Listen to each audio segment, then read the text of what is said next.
Stand by to launch FanStream Sports. 3, 2, 1. Let's start. Hello, sports fans. Welcome to FanStream Sports. Nothing but pure sports. This is the JP Show. JP, it is so good to hear you back on the air. Stand by. Now, here's JP. Brandon Lau shoots one deep down the right field line. Is that ball fair? That's a fair ball, and it is gone.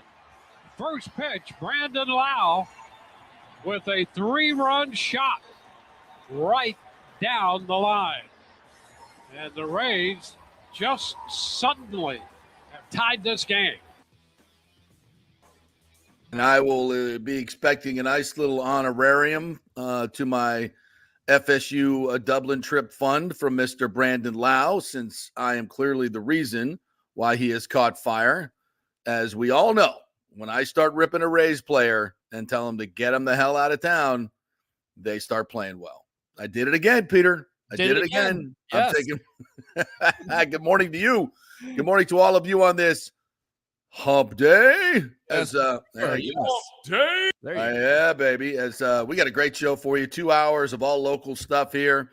Some national stuff we're going to get to as well. We can't ignore the Caitlin Clark stuff that continues to go on here. The shenanigans that's going on in the WNBA. So we'll talk a little bit about that. The NBA Finals, of course, get started tomorrow. But mostly we'll be zeroing in on the Rays and your Buccaneers. I was out at OTAs yesterday, Peter Blake. It was a beautiful day to be out in Tampa Bay. Good to see the boys out there practicing. Absolutely. I know you were out there. I saw the little reel of Baker Mayfield talking to the media, of course. Yeah. Once again, being ruled out, being the underdog. I think that's to the advantage of the Tampa Bay Buccaneers. Good morning to you. Lots of great stuff to talk about. And one of our old friends here, Mr. Connor Orr of Sports Illustrated. Who's that guy? That's the guy who got confronted by Jason Light with the 2-win prediction last year. Mm-hmm. Has come out with a prediction this year. Oh, I can't wait to hear what this is. Oh, you got to love this. I hope Jason Light has his receipts ready. Good morning to you. Happy hump day. Well, all right, so I got to know right away. So is he trying to, play nice now? Is he trying to curry some favor with Jason that he was now confronted? No, he's going back to the well? He'll never learn. He will never learn. What's he got now? Do you want to hear the clip really quick? Yeah, sure. Absolutely. All right, here we go. Here's Connor Orr and his prediction for the Tampa Bay Buccaneers in 2024 here live on the JP Peterson Show. The Tampa Bay Buccaneers finished in first place last year, and and I picked them to win 2 games. They won 7 more than that, and the general manager of the team sought me out publicly to let me know that I was incorrect. You can do it again. Don't be dumb. Saints first. I'm picking the Falcons Ooh. second. Oh, yes. Buccaneers third. And I'm picking the Panthers fourth. I'm sorry. Can I tell? What I are love you it. doing? You're getting confronted by Jason Light in the offseason at the Combine for picking the Bucs to win 2, and you're picking them third place with the friggin' Saints winning the division with that broken down car as the quarterback. The whole team's a broken down car. I mean, they are. You got to love the national nitwits, bro. You got to love the national nitwits, the national nonsense. It's outstanding. And that's why I asked Baker that. And you could see it in the video that I did as my follow-up question didn't quite get, it was kind of drowned out by some other reporters who like to jump in right after I ask a question every time. What's that all about, by the way? Yeah, whatever. And I said, as he gave me his answer about, and we'll hear it a little bit later on about how they love the underdog role. And I said, you like that? He looked over at me and he smirked. He went, yeah, we like that. We like that. This is just part of the whole thing, man. This is setting up to be a perfect storm for the Buccaneers. And I know I feel a little nervous, when I say these things, but last year we said, 8, 9, 10, like what did I think I predicted last year, 9 wins, 9, 10 wins last year. So we actually got the 9 in the regular season, 10 in the postseason. Right. So we were bullish on the Bucs, both you and I. Mm-hmm. They got the job done. I made a little money in Vegas on them winning the division and going over 6.5 last year. I would highly recommend you to do that same thing this year. It would be odd that they would do it 2 years in a row, but I think they can. I mean, you can't handicap injuries. So if they get the injuries, then, all bets are off. But if this team stays relatively healthy, their quarterback stays healthy, then I think this is definitely a 10-win team, closer to 11 than they are 7. Okay. I think they have an opportunity to have a really, really good season. We'll see how it all kind of perks out, but we'll get to that in just a little bit because let me set up the show here real quick. So Scott Reynolds is going to join us at 10:30, and he'll talk about his observations out at OTAs. We'll get into some of the big contracts that are being signed across the NFL. Justin Jefferson's contract. McCaffrey gets an extension now. Running backs are starting to get paid again. Wow. Imagine that, huh? Very interesting, I think. So we'll get into that with Scott Reynolds. Jane Geddes is going to join us at 11:15 and talk some golf with her, and also some Caitlin Clark. Obviously, Jane being a world champion golfer, female athlete, big advocate for female athletes, has some very interesting things to say about the Caitlin Clark situation. We taped that interview a couple days ago, so we'll bring it to you. I think some very interesting insights from somebody who's been in the arena and faced a lot of the same situations that Caitlin Clark is going through, and has seen that and the way it has happened. So we'll get her on at 11:15. Lou Maggio is going to join us from the Tampa Sports Club. We got a big event coming up tonight. Really excited about this. I'm honored to MC tonight's Hall of Fame inductions, and it's going to be a really, really special night as Bruce Arians will be there, and he's going in. Titus O'Neil is going in. Betty Castor is our Lifetime Achievement Award recipient. Steve Spurrier, the old ball coach, will be there tonight. Wow. Erin Andrews, unfortunately, could not make it, but she will be inducted in tonight, and Gail Sirens will be accepting for hers. Bobby Diaz from Chamberlain softball will be going in as well, and Charlie Bradley from USF. So it's going to be a magical night. We're really looking forward to it, so we'll preview that a little bit with Lou Maggio at the end of the show.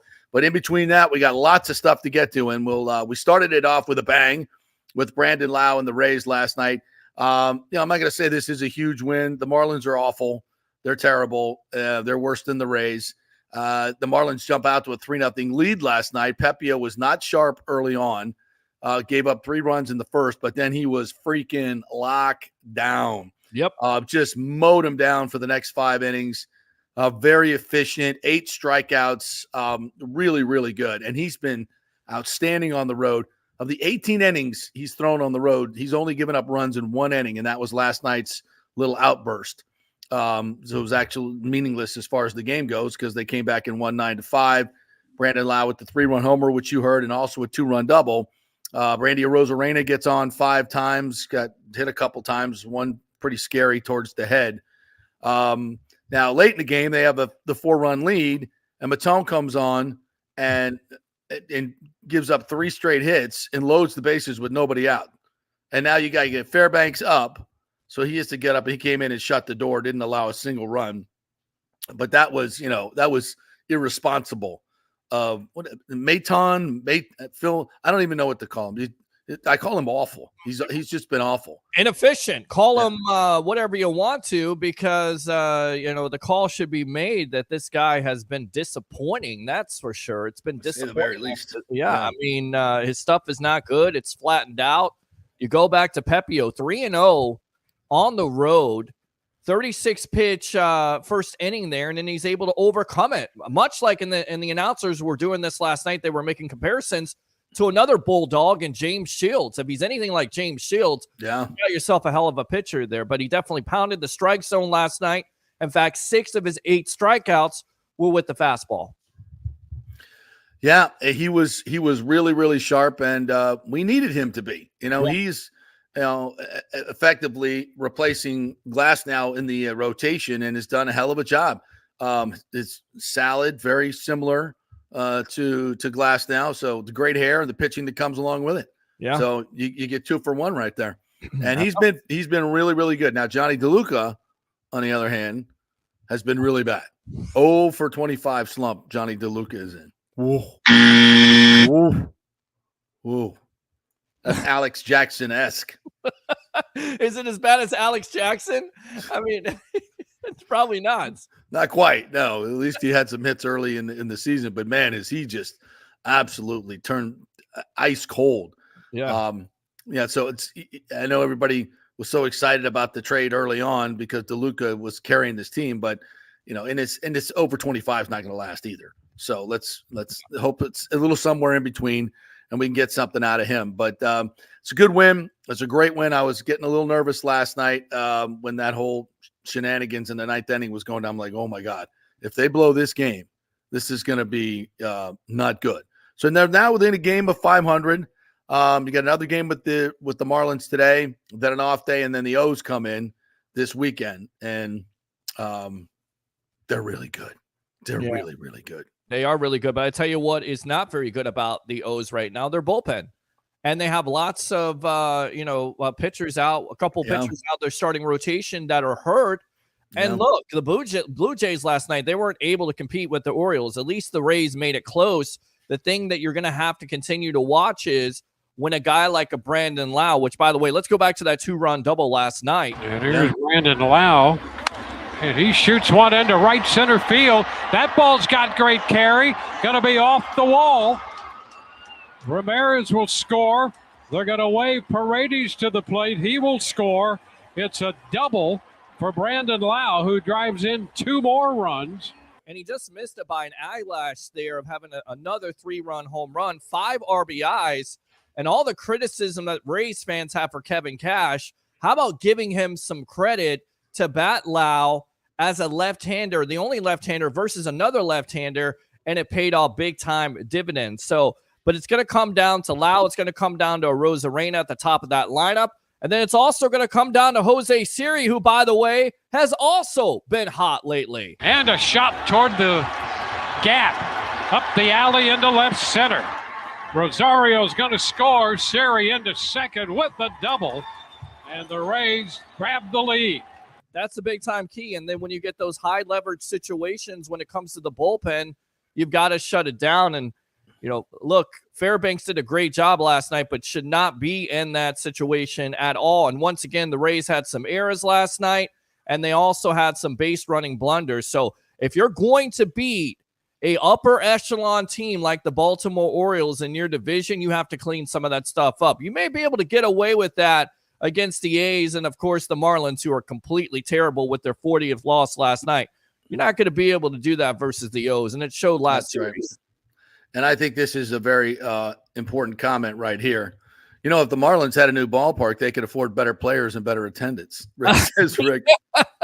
Well, tongue in cheek. Right. They've scaled that whole thing down, right? I mean, remember, they got the 2 World Series championships. They got a new ballpark, and then the next year later, they got rid of their best player and Giancarlo Stanton. They also moved in the fences, and this is how cheap they are. They took out the Clevelander. Remember the Clevelander? Oh, I know. They took that out of it. What are we doing? Out of there? The best part of the ballpark. I mean, the point being is, you Rays fans are being sold that this new ballpark is going to give them new revenues, so they'll be able to compete with the teams in their divisions and will spend more money. No, is the point. Did that work for the Marlins? No. We're doing the same. This deal is the same exact horrific mistake that the St. Pete deal that the Marlins made as well. And that's putting it in a terrible location just for politics, because the Miami people didn't want to, quote, lose the Marlins. So instead of doing it the right way and putting it in the middle of the market in Broward County in a nicer neighborhood that's more accessible, they put it there. They completely overspend and leverage it to the hilt like they are in this deal. It's not $1.3 billion. It's $2.4 billion cost to taxpayers. That's the correct term, even though they refused to write that in the Times. The correct number with interest is $2.4 billion, and the cost in real estate taxes, etc. You can see it on nohomerun.com. It's all broken down there. So same exact thing they did in Miami. Owner skips town, takes the money, the inflated value of the team, gets out of town, leaves the Marlins with a terribly located stadium. They still don't have the revenue to compete, and they'll be paying that thing off until 2090. So and we're about to make the same exact mistake. Good for them. At least I could say to their credit, they have 2 World Series championships. So one of those in 97. They won both of those before they moved into the new park. Right. You know? I mean, can you imagine if the Rays, I don't know, they go all in one of these years, if they didn't let all that talent go? I know. Hindsight is 2020. I know. It's okay to win a division once in a while. I know it's okay to win that wild card banner. Who doesn't want to put up another wild card banner at Tropicana? Who doesn't want that? Come on, man. Come on. Let's go.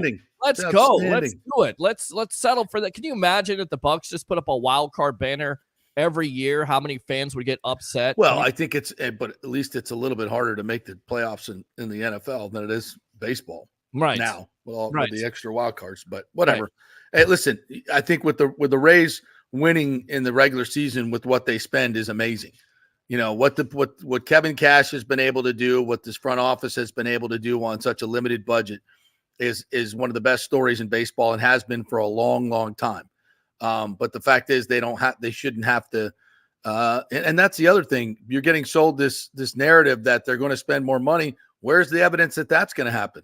They've had plenty of money to spend for years and years and years. They've made tremendous profits off this team because they pay next to nothing for the stadium. They get tons of revenue sharing and general fund money from Major League Baseball. They're making tons of money and have been for a long time, and they don't put it back into the team. So who's to say they're going to do that if they have more revenues in this new park? Right. Where's the evidence? The evidence doesn't suggest. The evidence absolutely proves that they won't. So, but whatever. Here's all good. If anybody wants to buy into it, they want to build it. It's all good, bro. Ain't my money. The Pirates, ain't my money. Pirates, great example. New ballpark. How many years have they been competitive? How many years have they spent money? I mean, enough of the nonsense. Either you want to spend money or you don't. Right. And of course, you have either leadership that wants to win or they don't. Whatever. It's all good. We want to hear from Kevin Cash. Yeah, let's do that. Best manager in baseball. Yeah, absolutely, especially with that move last night with Lau. Here we go. Right. Just a lot of strike throwing, executed pitches really well. That was no margin for error. They got something going pretty quick off Phil, but he came in, quieted him down. Big pitches, to De La Cruz, the first batter, and then grinded through Berger, and then got Bell to kind of roll over that pitch and made a nice play on. Big night. He went up there. I think he swung at 3 sliders from Luzardo. His first at bat, made an adjustment, got a slider for the big 3-run homer, and then I think he got a changeup for the double off the wall. But if he's seeing the ball well, we know what he's capable of. And tonight he certainly did. Him, Isak, we had a bunch of guys. Yandy, Randy had big at-bats. Siri came up with a big hit. So a lot of guys contributed in a big way. I don't know if he adjusted. I think that's the best outing he's had as a Ray. For him to fall behind like that, hits come. They normally don't come in bunches like that, but they did. And he kept his composure, kept, his game plan, and just got super efficient really quick. We were maybe 2 batters away from having to take him out of that inning. And then we're jammed up pretty big, but really, really impressed by his efforts to get 6 innings. I think we got the ball up a little bit more on him. He's tough. He's got pretty electric stuff, but he left some balls over the plate that seemed like we were ready to hit. Bilal, the approach that he had, he adjusted, got off the fastball, it looked like was ready for the slider. And that was probably the biggest hit of the game to get us back in it. Playing really well, swinging the bat really, really well, encouraged by what Josie's doing. You see the type of player he can be on both sides of the ball when he's locked in. I can't recall, the last time that we got a separated game like that. I actually thought Sterner threw the ball really, really well. A bunch of infield hits and an error mixed in there to give up his run, but he really did a nice job. Only that was a pretty scary moment, but going back and look on the iPad, hit the bill of his hat. I thought it squared him up, but it got the bill of his hat, so he was fine. But anytime a guy gets hit with mid-90s fastball, it's pretty scary, but I'm really happy that he's okay.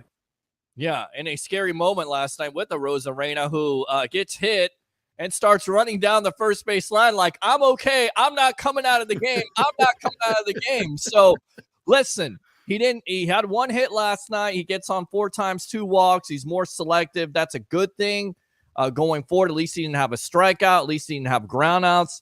Who knows? Maybe this is something. And we continue to say, this Rays team with all the offensive players they have, and they do have some talent still. We know that, Brandon Lau, the dog, is streaky. But when he gets on that streak, when he starts hitting the ball, the ballpark, which once again, he missed a 3-run home run by just an eyelash there, 2 3-run home runs. You just never know. You just never know. And if they can continue to put some wins together here, who knows? Maybe we're talking about this team in a positive light than instead of what we've been talking about them all year long, which has been very negative. Yeah. I just got this from my buddies at nohomerun.com. Yeah. They're holding a news conference on the steps of the courthouse on Thursday to release the results of a professionally taken Mason and Dixon polling and strategy poll, utilizing the highest professional industry standards, a telephone poll of St. Pete voters on what they think of the proposed deal in St. Pete. So 11 o'clock, they will be doing this press conference. And I can tell you right away, wow, without fail, that there will be, let's make a guess. What do you want to guess the poll reveals? Oh, the poll reveals that everybody is on board with building. What percentage? What percentage you got? What are you going? It's probably 99%. Probably 99%. Against? No, 4. Oh, really? No. Yeah. No, I will bet you. I'll bet you 6-pack that it's at least 65% against. Oh, yeah. And I would say probably closer to 75% against. Right. Because this is a real poll, Mason-Dixon poll. It's a real poll. It's not Mason-Dixon from No, this is a real poll, which should have been done a long time ago by some deeper pocket journalistic entities, but has not been. It took nohomerun.com to do this and pay for it, I'm sure, to get it done. The city didn't do it. The city wouldn't even take a straw poll. The city commission said, no, we don't want to take a straw poll in one of the elections, non-binding straw poll, just to see where the electorate is at. They didn't even want that because they knew that it would show overwhelmingly that the people of St. Petersburg are against this. But yet we go forward. Yep. $2.4 billion in public expenditures. So, but whatever. Good on you. I say 70% against. Yeah. Yeah, that's I would say I would definitely say that, and I don't think it's going to be a surprise because a lot of people at the end of the day, there's much. It'll be a surprise to a lot of people. Oh, especially in local media. Well, of course. I mean, it might not be a surprise, but the whole narrative is that everybody wants this new stadium, and instead you look at, like teams around Major League Baseball. What's the difference, or what's the difference in any professional league? Well, the reason why they're getting a new stadium is because the owners are paying for most of it or the majority of it, or they're coming halfway. And with this deal, we know that that's not necessarily the case. Well, the Rays, are paying for half of the stadium construction as it is work now, and they're there to pay the cost overruns. But they're not paying for the other development parts that they're enjoying will enjoy lavish profits from, including infrastructure deals that typically in deals like this, the developer pays for infrastructure, not the city, because the developer's getting was going to make the humongous profits on building condos and retail and everything else. So that's where the money is in the deal for the Rays. So in a sense, that profit that they make off the development part of it will more than pay for their side of the stadium. And so, in essence, they're getting a free stadium. In essence, at least in my opinion, the public is paying for the entire cost of the stadium because they're getting this other land at such a humongous discount that the city could use to actually make money instead of losing money on this whole deal. If they went with the Kreisman Midtown plan that he had proposed without a stadium, they would make billions instead of spending billions. So right. The cost effectiveness there is such a huge disparity, all to keep a baseball team that really delivers not a whole lot of economic impact in the long run to the city. But again, ain't my money. And that's it. I'll enjoy going to the new ballpark and the Rays staying, but it's not going to help them in the long run. But that's fine.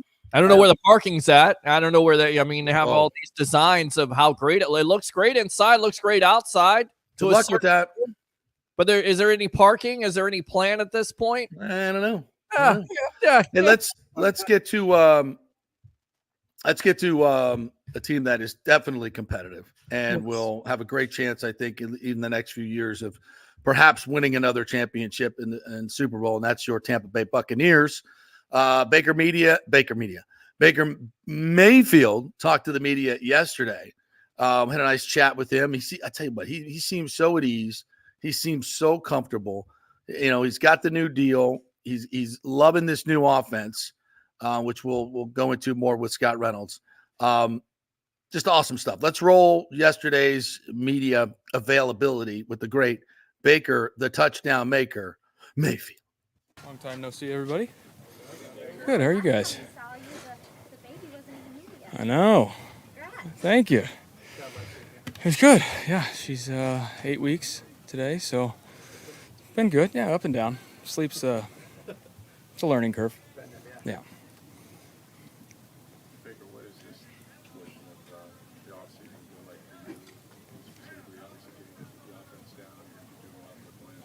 Yeah.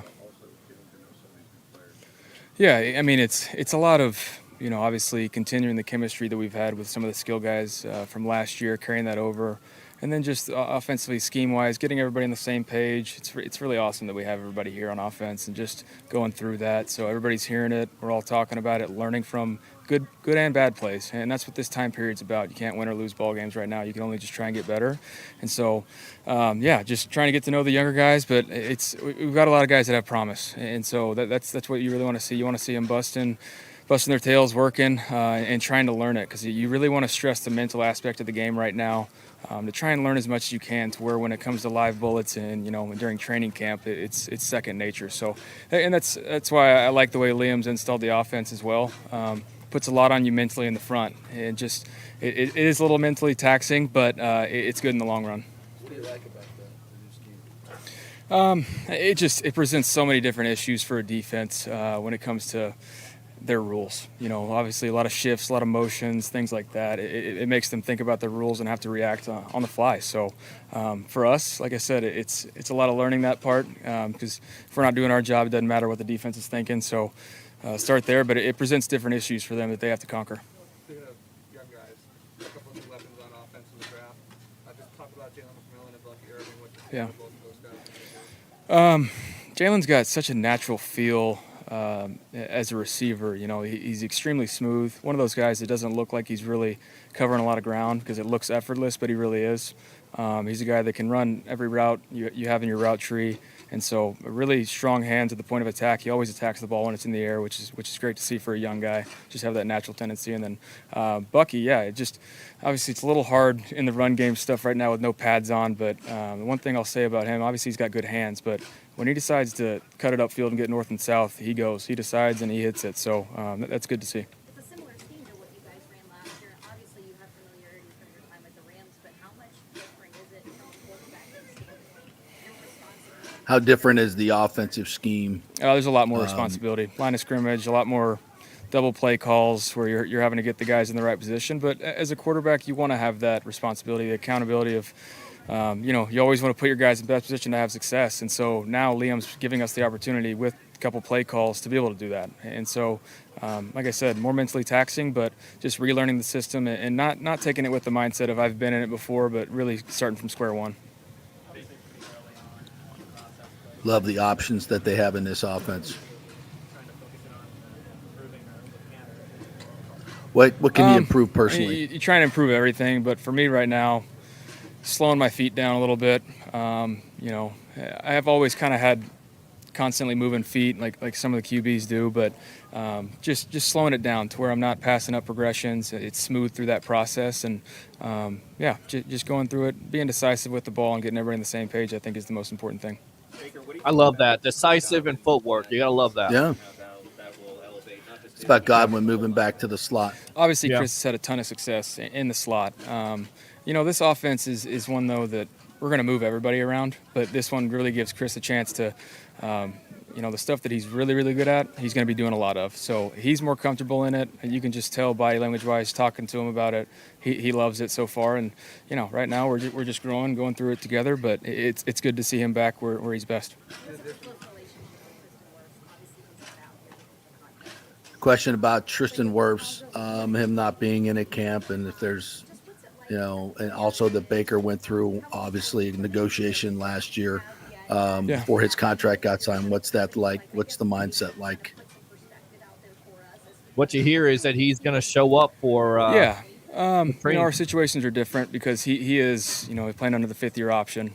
So there's a difference there where it was free agency with mine. But it's, when it comes down to Tristan, everybody knows he's a team guy. At a certain point, does he deserve to be paid? Absolutely. Guy's a stud. And so he took the transition from right to left with ease, did it better than I think he thought he was going to.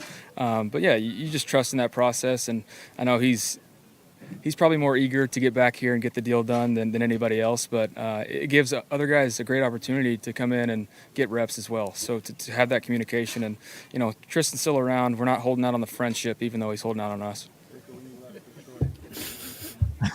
Tongue in cheek. Oh, there's bad blood now. No, there's not.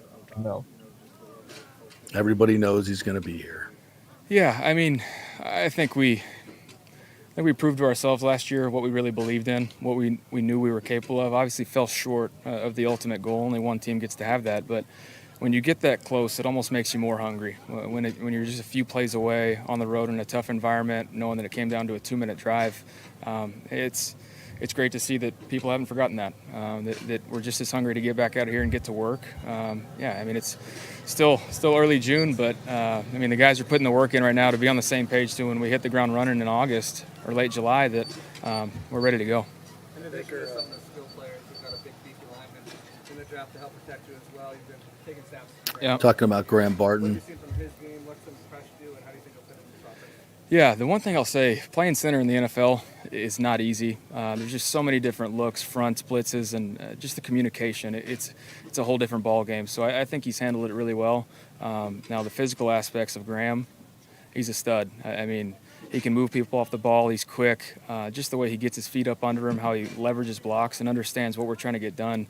Really, that's really special. So, I think for him, he's got all the physical tools that he needs. That's why he got drafted that high. But it's taking time to learn it, get the reps, because it's just going to take time for him. And luckily he'll be surrounded by good people though, and get to learn from some greats as well. You're all the projections right here preseason.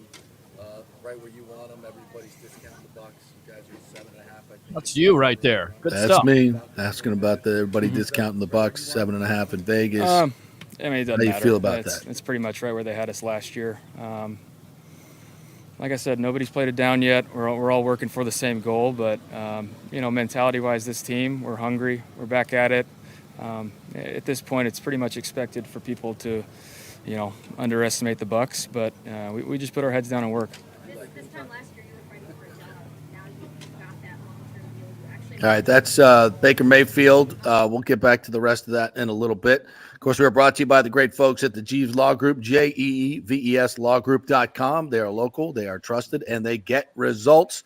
Scott Jeeves, great guy. You heard him on the show last week talking about the different lawsuits in sports. He will represent you vigorously in whatever you need him to. Class action lawsuits. If you got a problem with a builder, you got a problem with an insurance company, anything like that, you get in an accident, have the Jeeves Law Group represent you. And when you do, when they send a letter, people listen. So if you have any issues, get your free consultation at jeeveslawgroup.com. Give them a call, email them. They'll be happy to chat with you. Please tell them you heard it on the JP Peterson Show. And, of course, we are presented by Hydrate Heroes each and every day. You can get a free 3-pack trial of Hydrate Heroes. Just go to tryhydrateheroes.com. Put your information in there. Go ahead and buy a 30-pack for $29.99 and get the great benefits of the amla fruit, the mushroom blend, all the electrolytes, and just 5 calories, and it tastes fantastic. Stop drinking those 200-calorie hydration drinks or energy drinks when you can do it for 5 calories. Tastes great and get a lot more benefit. HydrateHeroes.com. Tryhydrateheroes.com will get you your free sample. All right, let's welcome in the man with the greatest hair in the business. He is the great Scott Reynolds from the Pewter Report. What's up, my friend? How are you? Good. How are you? Doing good. Outstanding. Finally got out to a Bucks OTA yesterday. I was not there. I know you were not there, but you were at a lot of the other ones. Yes. My daughter Jillian graduated from high school yesterday. Sound like high school? Whoa! Yeah. Congratulations. Thank you. Yeah. Yeah. Nice. I remember when she was just a baby. Just Mhm. a baby. Yep. They grow up so fast. They man. do, man. They do. Golly, About to be an empty nester. How's that feel? Great. I mean, it's great because it's not just about Ashley and I, and having, more time, and you can kind of take a little bit of a sigh of relief a little bit. It's having gone to college myself, and and then after that into the workforce, into your career. You reflect on that, and it's about finding your passion. It's about the great thing about college, I think, is it's like you're growing up, you're leaving the nest, you're learning how to be an adult for the first time with about 20,000 other people going through the same thing. So it's a great kind of community feeling. I think college is I think it's as much about what happens outside the classroom as it is the education you get, because it's a great experience to kind of learn how to grow up and be an adult and be on your own, and time management and all those good things. Well said. Well said. I don't know how much they learn at those places anymore, but I don't know how much I learned, but that's the part of it. It's becoming an adult and learning all those other things that is so important. So, good luck to her, and good luck to all those graduates out there, and hope all the robots don't have the jobs when you graduate. Right. But we'll see. Exactly. The AI bots will be doing everything. Humanity rules. Yes. Well, yesterday Baker met the media. I'm sure you saw the interview. We just played a bit of it there. And it struck me how, last year he was confident, and I think he was comfortable, but there's a different level to that this year for him. And I think, that's what's come with, being in you remember your first day on the job, whatever it was, man, you were nervous. You didn't know where the hell to go. And it was hard to think straight. Yeah. And it's hard to perform at your optimum level when you're still getting to know everybody in an offense. Right. Now, obviously he's learning a new offense, but it's the other stuff that's way more important, right? It's the chemistry. It's the timing with the receivers. You've done that now. You know them. You know how you work together as a team. And I see a really, really confident guy. I mean, he went to the Pro Bowl last year. Right. I think he's going to be better this year. What are your thoughts? Too. No, I do too. I think this offense suits him exceptionally well. And I think that maybe the unwritten or unspoken thing about this team is historically, and I know that, what Vinny Testaverde did has no bearing on today's Buccaneers. What Josh Freeman and Trent Dilfer did have no bearing on today's Buccaneers. What Jameis Winston did have no bearing on today's Buccaneers, except for the fact that the only time this franchise has really ever won outside of Doug Williams back in the 70s, talking about 79 season, was with the veteran quarterback, right? Yeah. It's Brad Johnson in 2002. It's Brian Griese, Jeff Garcia, Tom Brady. For whatever reason, this franchise, through all the general managers, and as great as Jason Light has been, they've not found that franchise quarterback through the draft. But what they have found is they've found success with veteran free agent quarterbacks coming in. And well, they did draft a Hall of Famer. Let's not. Well, yeah, but Steve Young played for, Oops. And they did draft Bo Jackson, but issues. There were issues. Didn't play it down for Bucko Bruce. He went to the other Pirates, the Raiders. But yeah, he's a veteran, right? This is not a rookie quarterback, or a second or third year guy still learning how to play the game. He's been there and done that.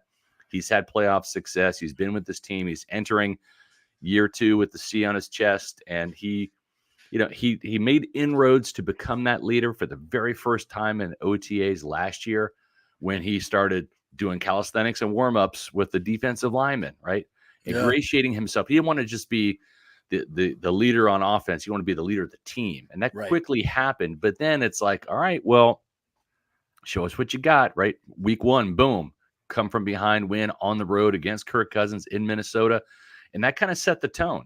Yeah. And you've seen like the maturation of Baker Mayfield as a leader, as the field general for this team. I mean, there was a time early on in his tenure with the Buccaneers, his brief tenure, where I didn't think he was a playmaker. I didn't know that he had it in him to really be the playmaker that this team needed to go toe-to-toe with the Jalen Hurtses and the Jared Goffs and the quarterbacks in the NFC that had some success. And boom, there comes that Green Bay Packers game, right? We're perfect quarterback grading. It shows you what he's capable of. And yeah, he had some plunkers in there. He had a couple of back-to-back games of 48% completion percentage in a win against the Panthers and a come from behind win against the Falcons. They kind of show you that even when he's not having the day, or he's injured. Yeah, that he can totally do that. He can be that guy that has the ability to, to rally this team to make those plays at the last minute. And that's a special talent, man. Yeah. Then he goes out there and wins that playoff game at home. There's just been enough instances, I think, where everybody in this team believes in him, most importantly his teammates. And that's huge, heading into year 2 in Tampa Bay. Speaking of somebody who had a great game versus the Packers, Chris Godwin, not necessarily a focal point of that offense last year, only 2 touchdowns, now going back to the slot. Scott, how do you think this situation is going to play out for him? Yeah, I mean, Jason Light has been a very patient general manager. The only time he's really done kind of a proactive contract extension was Vita Vea, where they picked up his 5th-year option, and which would have been the 2022 season, but instead they signed him to a contract extension in December of 2021, right before Christmas, kind of surprised everybody, right? Otherwise, he's been kind of a wait and see guy. You've seen that in the 1-year prove it deals with Baker Mayfield and Shaq Barrett. They even franchised Shaq Barrett, right, to make him prove that he could be, a high performing pass rusher and sack guy again. And you've seen that by making Mike Evans wait and play out his contract year, and Devin White with the 5th-year option, and Winfield in a contract year last year. So I think the patience has kind of paid off a little bit. Sometimes it's cost the Buccaneers a little bit more. You look at that Winfield contract for sure, but at the same time, you're gonna know what you're gonna pay for, right? Mike Evans in year 30 balled out and showed everybody that, hey, I'm still an elite wide receiver in this league, and I think that served both Mike and the team well, right? And I think the same thing's going to happen with Chris Godwin. He's back in the slot. We had Jason Light on our podcast, and he's very excited to see Chris back in the slot. Yep. And these are good problems to have when you have players in contract years that are balling out, putting up massive numbers, helping your team win, get to the postseason, do some damage there. That's a good thing, right? That's where you want to pay players. You want them to force you to pay them. And I'll say this about Godwin. He has a unique skill set, a unique ability in the slot to just find those open holes and zones. It's a great feel that he has. And you look at the matchups. Can Chris Godwin win outside one-on-one in year 28? Not the way he used to. But, man, you put him in the slot against a nickel corner, against a linebacker, against a safety that's been walked down in the box. And that's mismatches galore that favor Godwin. And so I think you're going to see the touchdown production go up a little bit this year for Godwin. That's what the team wants to see. It's gone from 9 touchdowns in 2019 to 7 to 5 to 3 to 2. I think you can pencil him in for 5 touchdowns this year, and that's a nice little boost. Mike Evans is 6'5". He's going to be the touchdown producer that your 6-foot quarterback's going to find. Of course. And if you go back and look at some tape from last year, which of course we all watch on this show, there are many instances where Chris was open for touchdowns. And Baker said, well, he's open too, the big guy over here. So, so it's sometimes it just works out that way.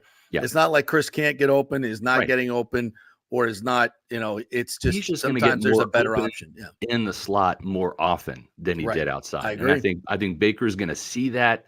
He's seeing it now in OTAs. He's going to see it more in training camp. He's going to see it more in the preseason. And you're going to see Chris Godwin have a 4th straight season of 1,000 yards, barring injury. And it's so easy. And I've even kind of been guilty of it too a little bit. It's like you look at this on paper like you're playing franchise mode in Madden, right? Right. And you're like, okay, Chris Godwin will be 29 next year. We just drafted Jalen McMillan. He is much cheaper, right? And it's kind of a robotic type of thing. When you're looking at it on paper, it makes sense. Move on from Chris Godwin, elevate Jalen McMillan. Trey Palmer is, wide receiver 3 now, where you've got McMillan at number 2, or maybe it's vice versa. Then Chris Godwin comes to the podium like he did 2 weeks ago. And he talks about being out there every day, and no knock towards Mike Evans, but that's not Mike's bag. Mike works out on his own and comes in OTAs every once in a while. Mike was there yesterday. Chris Godwin's always there every single day, helping the young guys, helping guys that he knows are in line to possibly replace him and cost him his job. And it doesn't matter. He is the ultimate team guy, just like Evans. It is one thing to have one really selfless, non-diva wide receiver on your team. It's a 1,000-yard guy. It is a rarity that happens on the same team with two guys. And that's just how it is with Mike and Chris.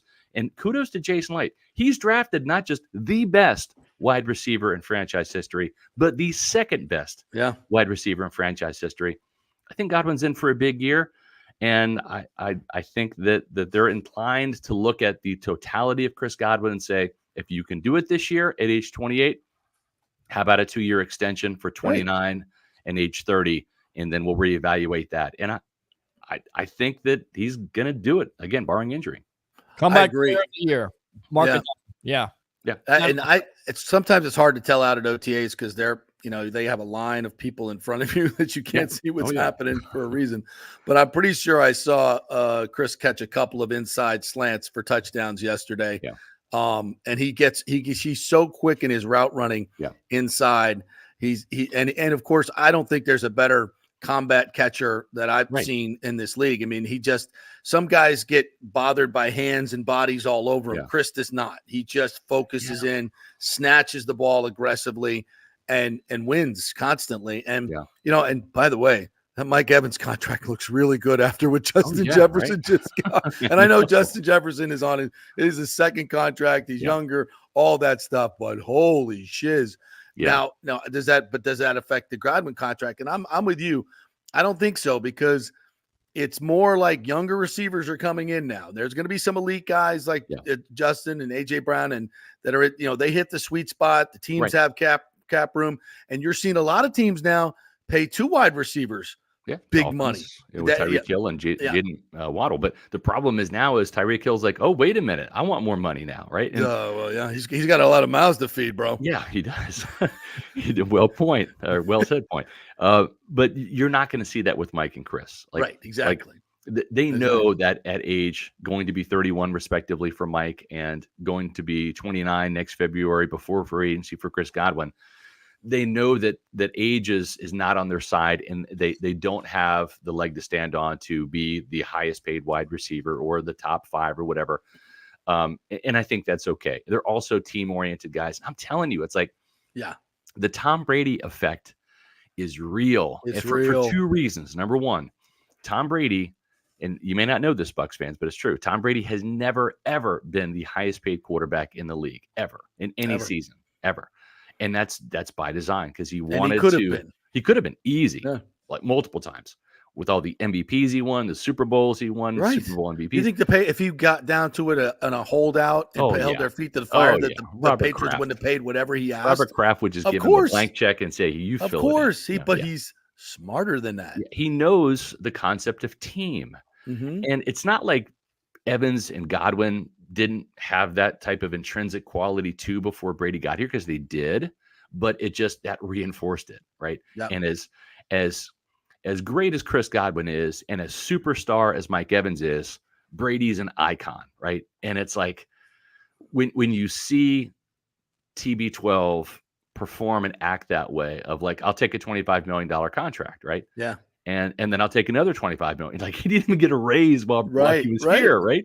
And yes, he's got the endorsement deals, and he had Giselle and all that stuff. So you can, that's all true. But at the same time, Evans and Godwin have seen that. And then the other part of that, the Tom Brady effect, is the longevity. It's the take care of your body, and you can extend make more money. Yeah. You can extend your contract. You can extend your playing time. You can extend your career and make more money as a result. And that's taken hold. And you've heard Mike Evans and Chris Godwin talk about that. The other guy we haven't seen yet, but we had Zion McCollum on our show, Peter Report podcast, the other day. He was talking about how he's like, Vita Vea has slimmed down, and he thinks Vita Vea is close to 300 pounds right now. Wow. What? Yes. That's Whoa. Zion saying Whoa. that. I mean, this is a guy that is listed at 347 and has played, I know for a fact, into the 360s, right? Maybe even touching 370 or something. Well, now I'm worried. I think 300 is too light for him. Well, he's a big-bodied Islander, right? So it's like, but Zion's words, not mine. He said that he, Vita had this big belly, but like the big belly's gone. It's like flat now. And like Sue, because he's working out with Sue. Remember what Sue looked like? Yes. He was just thick everywhere, and he wasn't fat at all. And he was Sue was like 305, 310 pounds, but he looked like he was 330. Yeah. And huge. And exactly. And Jason Light said that he's never missed a game except for suspension. That's exactly right. It's about longevity. And it's like with Vita Vea, you've got a big guy that, he wakes up one morning, my foot hurts, right? It's like, well, what happened, Vita? Did you get injured? No, I'm 350 pounds. I'm 29, gravity, exactly. So you see these soft tissue injuries, the calf injuries, the groin injuries, those types of things. It's just the function of being a big man. And I think Vita really, that hit home for him last year when he missed a couple games and then was really ineffective for a couple games around that groin injury and around, the foot injury. And so that's the Tom Brady effect. It's those veteran players who are now, knocking on 30's door or in the 30s that are taking care of their bodies because they saw what it did for Tom. Yeah. And so the trickle down effect is now Tom is gone, right? Yaya Diaby didn't play it down with Tom Brady, but Chris Godwin's there, Mike Evans is there, Vita Vea is there. Those veteran players, Winfield, right? Same thing. Those veteran players that played with Brady, now they're setting the same Brady example. Be a good teammate. It's like you can cash in, but save some for your teammates. Take care of your body, extend your career. And that's what Jason Light and Bruce Arians saw with Tom Brady. It's not just about the Super Bowl and the 13-win season. It's the trickle down into the team when Brady's gone. Scott, look inside your crystal ball here. Tristan Wirfs, how's that situation going to work out? Some Bucs fans concerned about it. Reports are, of course. I mean, when do you think they get that done? Is it a couple weeks? Is it a month from now? I mean, before the season. Yeah, I don't know. It'd be before the season for sure. And I think ideally they want it done before training camp. Now, I mean, I know Jason Light's going to Machu Picchu and Peru and all that stuff, where he's not going to have cell phone signals. So he wants to get this done before summer break, which effectively is like 2 weeks, right? It's better. You have your next week, you have the mini camp, mandatory mini camp, and then you're gone for about 5 weeks. They want to get it done before then. If for some reason they don't, I would expect Tristan to, hold out of training camp, probably hold in so he doesn't get fined, which means he shows up, right? Reports to camp, he's there, but he's just not going to practice. And I think the team is A-okay with that. Yeah. It's not like he's making the switch from right tackle to left tackle this season, right? He did that last year. The less he's on his feet, the better, in my estimation. I'm with you, man. So here's the thing: both sides want to get this done. So it's just a matter of time, and it's just a matter of finding that sweet spot that both sides can really come to grips with. As I reported on Pewter Report, did a Pewter Pulse video on this. The Penei Sewell deal screwed things up. They were that close to getting it done with Tristan. And as you saw, guys, with Antoine Winfield getting $21.025 million over Jair Alexander, who made $21 million, right, to become the highest paid defensive player or highest paid defensive back, I should say, in the NFL. It's $25,000. That was the amount where he I'm number one now, right? $25,000 more per year than Alexander. Well, the problem is Laramie Tunsil was making $25 million, and all of a sudden it's like they went straight to the triple dog dare you, right? Yeah, they forgot all the protocol. They went right to the triple dog dare. Can't do that, man. Can't do that. From $25 million to $28 million, right? Yeah. And you think, okay, it's only $3 million. That's fine. Okay, but $3 million, like you can get Luke Gedeke and Rashad White, both of those players, for just over $3 million. This year in terms of their base salary. Okay. Yeah. So that's what $3 million means. I know people think the hundreds of millions of dollars with the salary cap, and it's an absurd amount of money. And I get that, but like that's that's what it is. I mean, Graham Martin's going to be making less than $3 million this year. It makes a difference. It makes a difference. And it's not just that, but it's $3 million every year over the life of the deal. So that's like, you sign him for 4 or 5 years, that's $12 or $15 million more. So that's why it makes a little bit of a difference. And then you look into the guaranteed money and the way the contract's structured, and it just threw a monkey wrench in things, and it forced the Bucs to have to kind of recalculate, reevaluate. Yeah. And it's not just about this year; it's about the future planning. And nobody does it better than Mike Greenberg, who's going to be in our show on Thursday, by the way, tomorrow. Nice, a little plug there. And we'll talk to him about it. But it's what happens in 25 and 26 and 27, the future planning and how the dominoes fall. And the thing to remember is a lot of times when these deals are done, they're staggered, right? So it's like you might have, like Mike Evans, his cap value goes down this year, but then it goes up next year, right? And for longer term deals like Winfield's, a lot of it's more front loaded and then it kind of decreases a little bit. So Greenberg and Jackie Davidson and Jason Light, they'll structure deals certain ways to where you might have a kind of a balloon where it kind of maybe goes up in year 2, then it goes down in year 3. So it's all about like a jigsaw puzzle and slotting it together. And that's where that extra $3 million per year can be a little bit more cumbersome. Yeah. And we'll see what happens, but I'm not worried about it. And I don't think the Bucs It's getting done. It's just a matter of what the number's going to be. And he's not going to miss any games. He's not going to miss much training camp. I would definitely he's not living at the weight room. Right. Exactly. At one Buccaneer place. Like, I mean, he's ready to go for training camp right now. He's in great shape. He every time that there's been an event, a press conference at one Buccaneer place, he's always popping in drenched in sweat from the weight room in the back for Baker, for Mike, for, all the press conferences. So it's not like this guy's holding out. It's not like he's been away from the facility. It just, you don't want, if you're Tristan Wirfs, you're only guaranteed, and it sounds crazy, right? I mean, you and I and Peter, we would be fine with $18 million guaranteed, right? But that's all that he's guaranteed right now. And we've seen even during OTAs, because that's really what the first 3 days of training camp are. They're OTAs. There's no pads. It's helmets, shorts, jerseys, and cleats. Yeah. And on the second day of training camp, which is no pads, Ryan Jensen suffered a catastrophic, horrific, career-ending knee injury. Not on purpose, just on accident. But you don't want Tristan Wirfs on the practice field. And he doesn't want to be on the practice field until that new deal is done. Because when he does sign the new deal, he's going to get at least $40 million in guaranteed money, if not 50. If not, maybe a little bit more than that. We'll see where it comes in. But that's the difference. He's only guaranteeing $18 million right now. If his career ended, if he stepped out in the field, something catastrophic happened. It sounds crazy. We're talking money that doesn't make sense to us. Exactly. And that would be a huge hole. But the difference is 18 million and 40 million or 50 million. It's like double or triple what he's going to be getting. So he has to safeguard his financial future for his family. And for those who said Logan Hall hasn't had a huge impact on this team.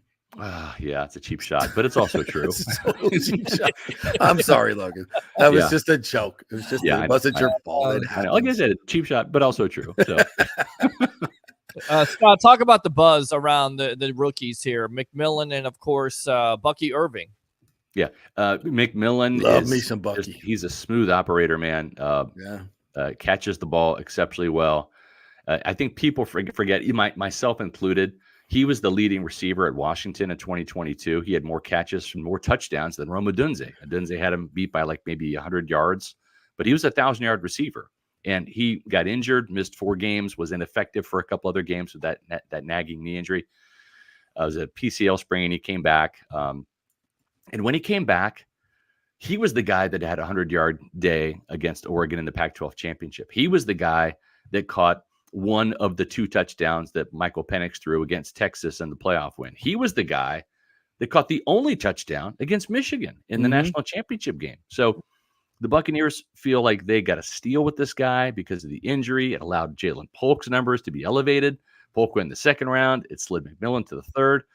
But there's just a kind of a Chris Godwin-like vibe you get from this guy. He's so fluid in his routes, knows how to get open, can run every route on the route tree, high points every ball. He attacks the ball in the air.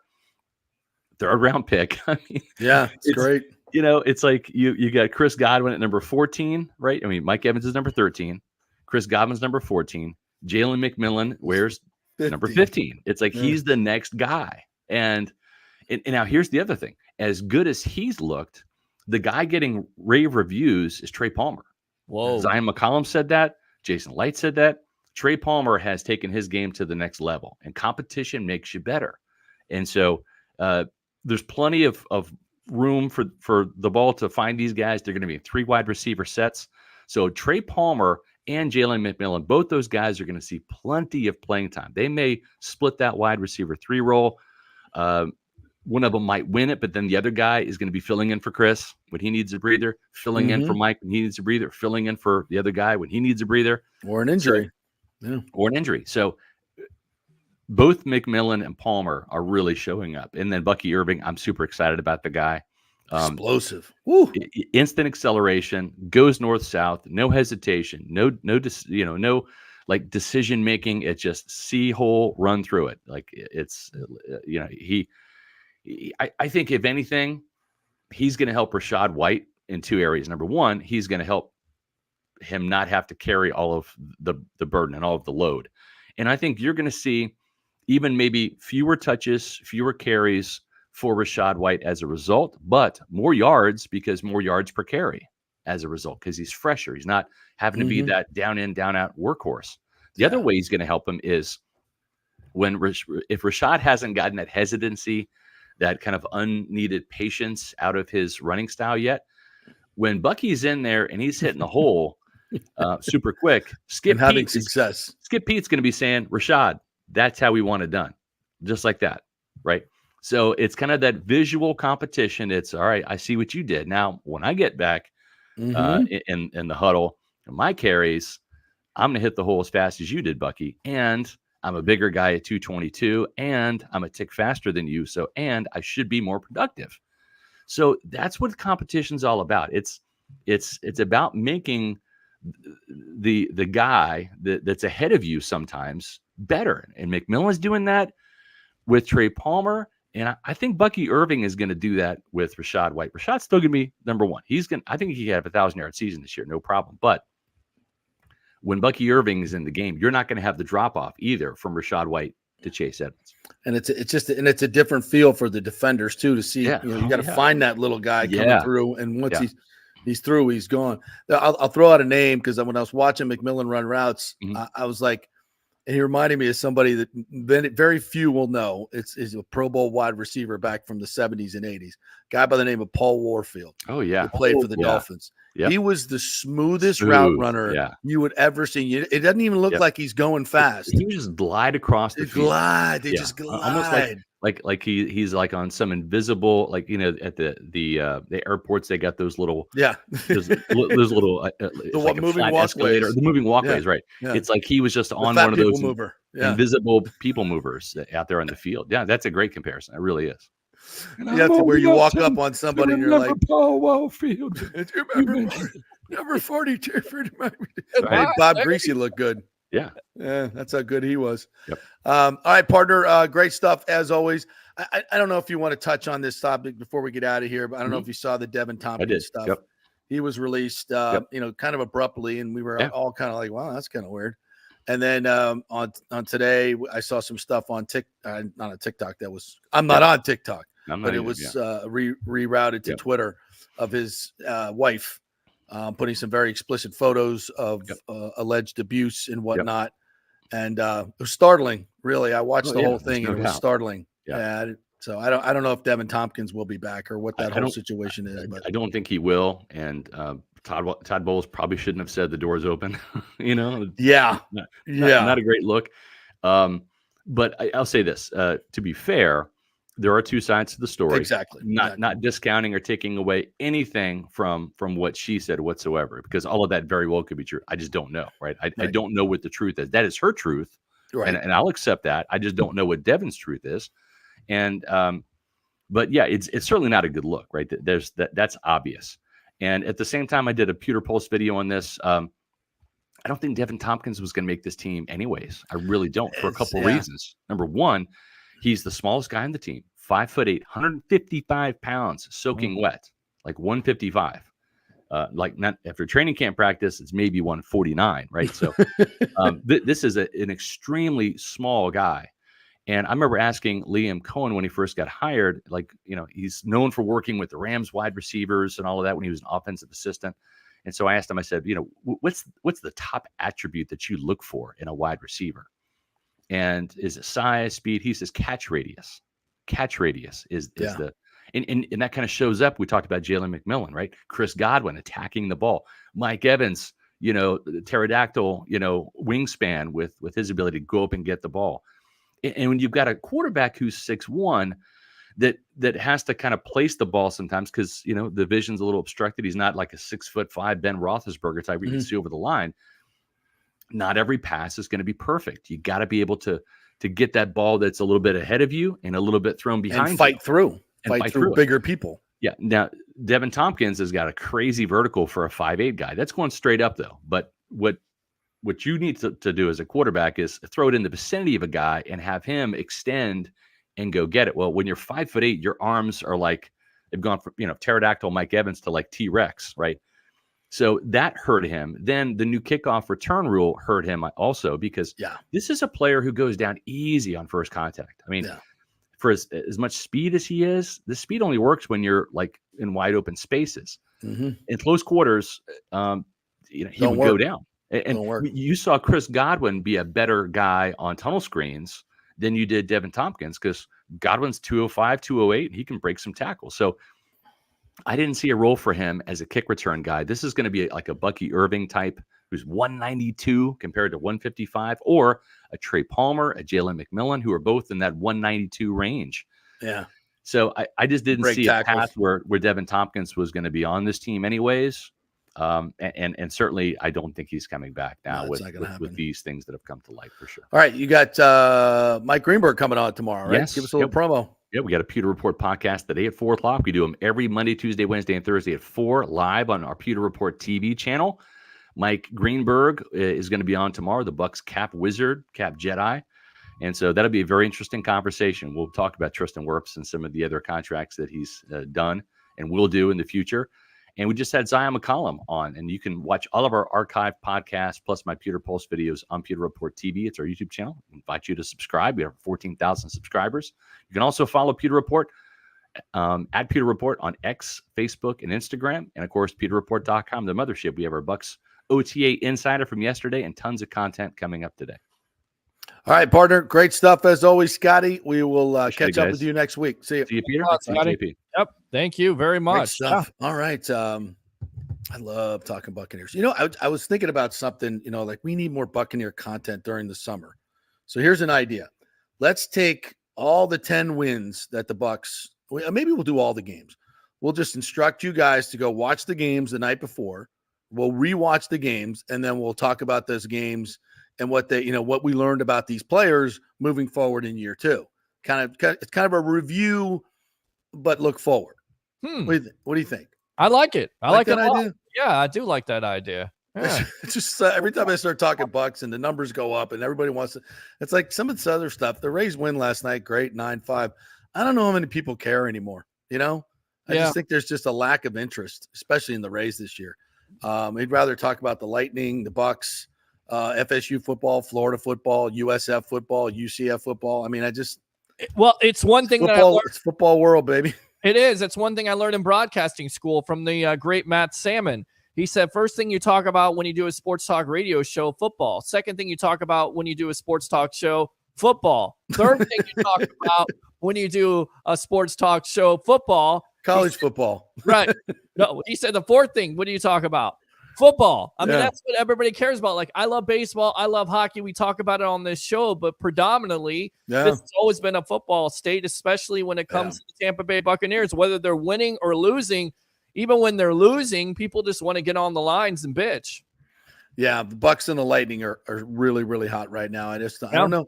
At one time when you talked about the Rays, there was just incredible amounts of interest, and I don't know. I don't sense that anymore for whatever reason. I mean, it could be, I don't know. The stats show that if you don't spend this amount of money, you have no chance to win a World Series. Wait a Stop minute. being mean. Could it be the owner saying it's tough to swallow $90 million when you have? Come on, Peter. He's a great guy. He's a great guy. Stop being disrespectful. Oh, I know. Stop being disrespectful. Should just be happy. He really cares about the community. He really does. I know he does. I mean, he does. What is he here by 3 or 4 months out of the year? No, listen, he wanted to get these stadiums done a long time ago. Sure. Along with the redevelopment fee that right. Yeah. Come on, man. Oh, yeah. Don't be so. Yeah. Be respectful. It's all about business, baby. That's why people are not trying to win. Care about business. They don't care about business of baseball. They don't care about the business of football. What they want to see: wins and losses, championships. Am I going? Or just a team to root for, man. You want to be able to shell out those dollars and be happy about doing it to where the organizations are going. To the organization you're paying this money to. And I think with the Bucks and the Lightning, well, you love what they do on and off the field. You just love it. Because they're committed. Their own players. Yes, that's why. Yes. Baker Mayfield has a great year. Guess what? He gets taken care of. Antoine Winfield has a great year. Guess what? If Randy Arozarena has a great year, guess what people are thinking? Bye-bye. Oh, he's going to be in the trade block. Bye-bye, Blake Snell. Prospects. I mean, you can't wrap your arms. Bye-bye, Charlie Morton. Right. Who needs a pitcher like that? Right. You want to wrap your arms, right, for $15 million. Oh, my God. $15 million. Oh. You won a championship with the Atlanta Braves. You want to wrap your arm. Like, you want to wrap your arms around the show. We can't. Right. You can do that. You want to wrap your arms around the Tampa Bay Rays, but you can't because every few years they get rid of them for a prospect. And I get it. It's a new toy and they're a great prospect. But as soon as they get anywhere in this organization, they're gone. That's why people love the Bucks because you build a World Series team. Yes. And you go to the World Series in 2020, and instead of building on that, you tear it down for $15 million. That's not what good organizations do. That's not how you build fan loyalty. But again, why are we talking about them when we could talk about other things? All right, let's take a quick break. And when we come back, the Caitlin Clark fiasco. We didn't get a chance to talk about this yesterday because we were out of OTAs. So we got some really special sound that you got to hear. And by the way, some revealing things about the girl that blindsided Caitlin Clark. Oh, it may not be shocking, but it'll be interesting. Stay with us. We're brought to you by the great folks at Extravaganza Productions. Paul Thomason, I will see him tonight at the Tampa Sports Club Hall of Fame induction. He's got a great company over there. If you got an event coming up, whether it's a charity event, big birthday party, whatever, they will give the professional touch and add some creativity to it as well. Get a free creative meeting with the great producers at Extravaganza Productions that will give you some great ideas. Look at their warehouse. They got tons of great props that will make your party or your charity event an absolute banger. So get in touch with them, extravaganzaproductions.com through the website. Just tell them JP sent you. They'll give you that free creative meeting. Back in 3. Stay with us.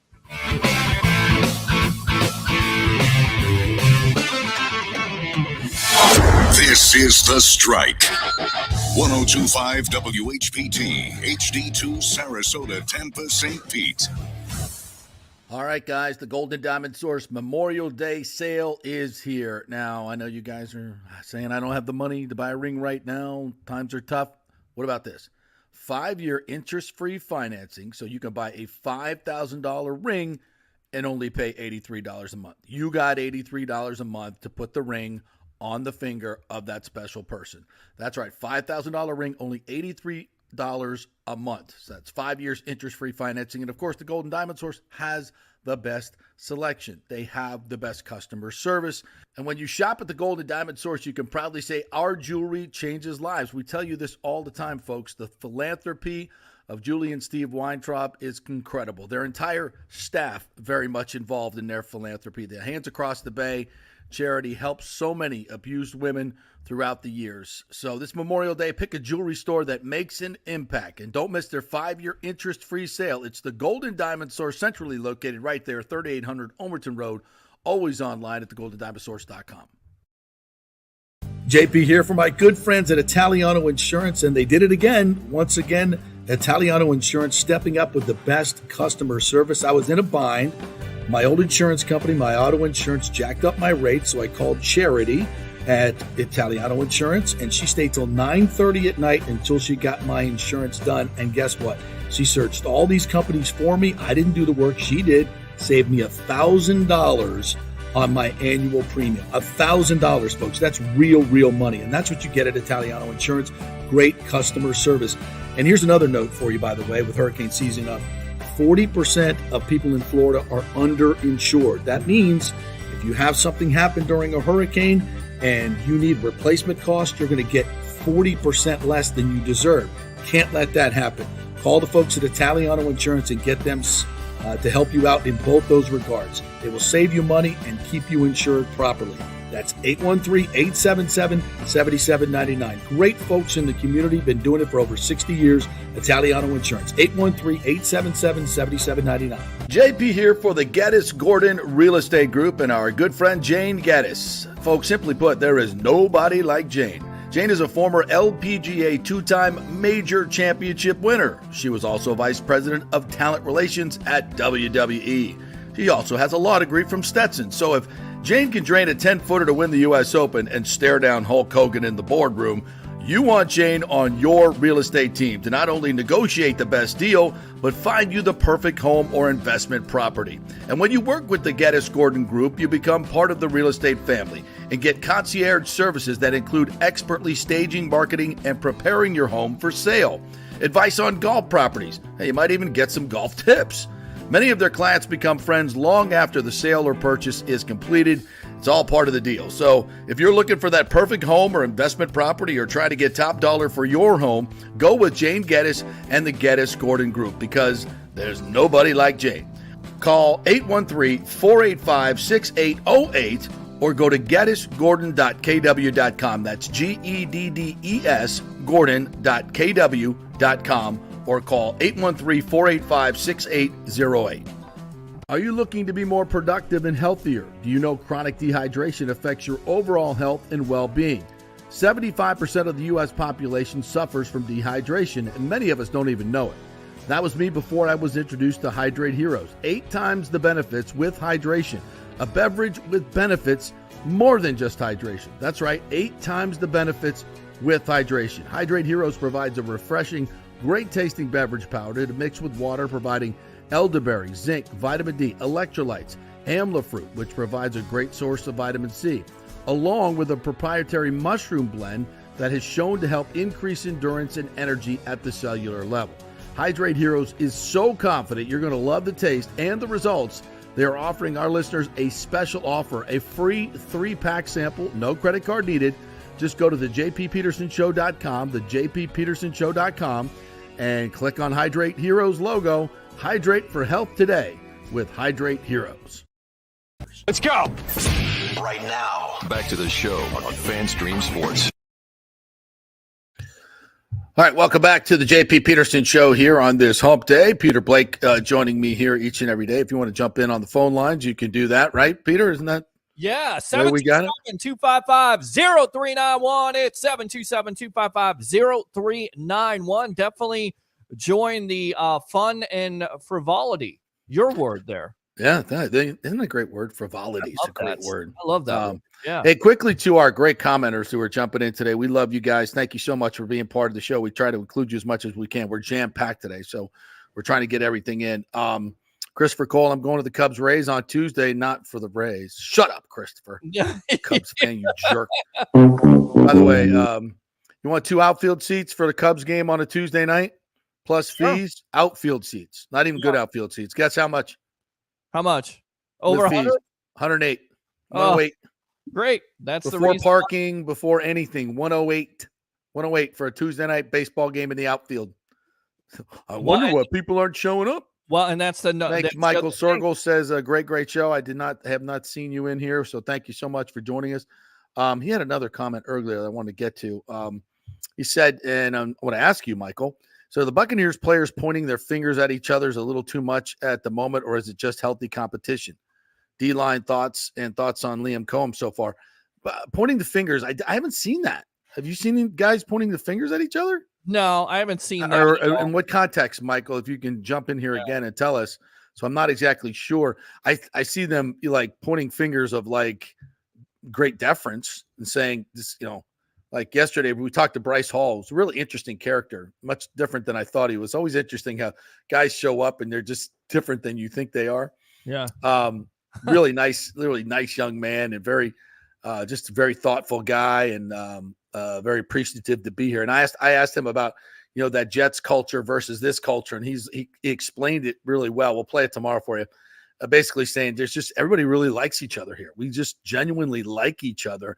Guys hang out. It's such a different feel than New York. And New York was much more businesslike and isolated. And this is just like one big family. Kept using the word family. And I said, like, how does that help you win? It's just like, you just trust people. You trust people that, they may be saying, hey, you're my man, but behind, your back, they're stabbing you in the back. And so everybody's kind of walking on eggshells, and you're more about yourself than you are the team. I thought it was a great answer, and I'm paraphrasing here. It's you trust them, and you feel like you can go to them and get real answers, and they're really trying to help you as a team instead of being competitive and looking out for number one. It's a great answer. I'm going to play that tomorrow, and you'll get it straight from his mouth. So. And by the way, Pewter Report talks about this aspect of the team with their secondary getting high marks from Pro Football Focus. So I'm curious to see that. And I got to ask Bucs fans, but again, phone lines are open, 727-255-0391. What is the most exciting aspect of this team going into 2024? Is it the offensive line, or is it the back end? For me, it's the back end, and I'll tell you why. The addition of Jordan Whitehead. Nobody is talking about that under and Bryce Hall. Yes, and Tavares Thomas. And Zion McCollum. Because Zion McCollum and Tyke Smith. Yes, to me, that could be one of the most exciting aspects of this team going forward that a lot of fans remember pay attention to. What was the biggest problem for the Bucs defense last year? They were, I think, 26th or 27th in pass defense. Yes. Giving up like 260 a game. Especially on third down conversions. Oh, my God. Third and long. Third and long. Field, and Todd Bowles, if he had hair, would be pulling the hair out of his head, because his team, consistently all year long, when it came to third downs, could not get off the field. How many times did we see Carlton Davis in that Houston game, whether it was zone or whatever they're playing? I think this is going to be a much, and I'll say this as nice as I can, a much smarter secondary. I think, they talk about communication. I'm going to talk about a much smarter secondary. These guys better, way better. Much more intelligent, right? Not trying to take chances, not trying to get out of football IQ is what we like to call it. Oh yeah, football. Michael LaRue says only 9,000 in attendance to watch the Rays at Marlins last night. Miami is 27th in payroll and 29th in attendance. How's that new stadium working out? Boom, right there. Exactly. Right there. Exactly. There you go. But, that's the true set. Hey, listen. Yes. Let's just make the same mistake they did. Why not? Well, yeah, they got. And then everybody can say how bad of a baseball market this is. No, we don't have a stadium problem. We don't have a baseball interest problem. We have the same problem that the Marlins have had, and that's lack of leadership and bad ownership. That's it. Who else? Michael says, "Great show." Yes, I agree. Thank you, Michael, appreciate you. He's on Facebook. He came to the YouTube side. They're on the JP Awesome. Peterson. Yeah. Thank you, Michael. Tell your friends. We need a new stadium for Rays and Bucks, if not new stadium or renovation like what Carolina is doing. I saw that Tepper asked for $650 million from the city of Charlotte. I didn't. For what? How many Super Bowls have they won? How good have they been the last? Like, what have you done for me lately? Like an old Janet Jackson song from the 80s, being old, showing my age. What have you done for me lately, Carolina Panthers? The last time the owner, what do you do? Throw a drink on a fan? You think the fans want to pay for that nonsense after throw drinks on? I think they were visiting. I think it was at another park, so it wasn't actually on Panthers fans. So, well, you might as well throw a drink on a fan. You throw it on the fan every year with the way they played. I mean, they fired the coach after the first year, and the owner appears to be part of the problem too. Well, yeah, and then on top of it, you completely miss. And again, I know it's too early to tell, but C.J. Stroud, let's face it. Yeah, no, it was a whiff. It was a whiff, and I said that before the draft. A Brandon Lau whiff, unlike last night. Yeah. James says, I believe both sides of the ball much better for Bucks this year. Bowles continues to progress. That's why I keep saying Bucks can win 12. I agree. I agree. I'm closer to 12 than I am 7.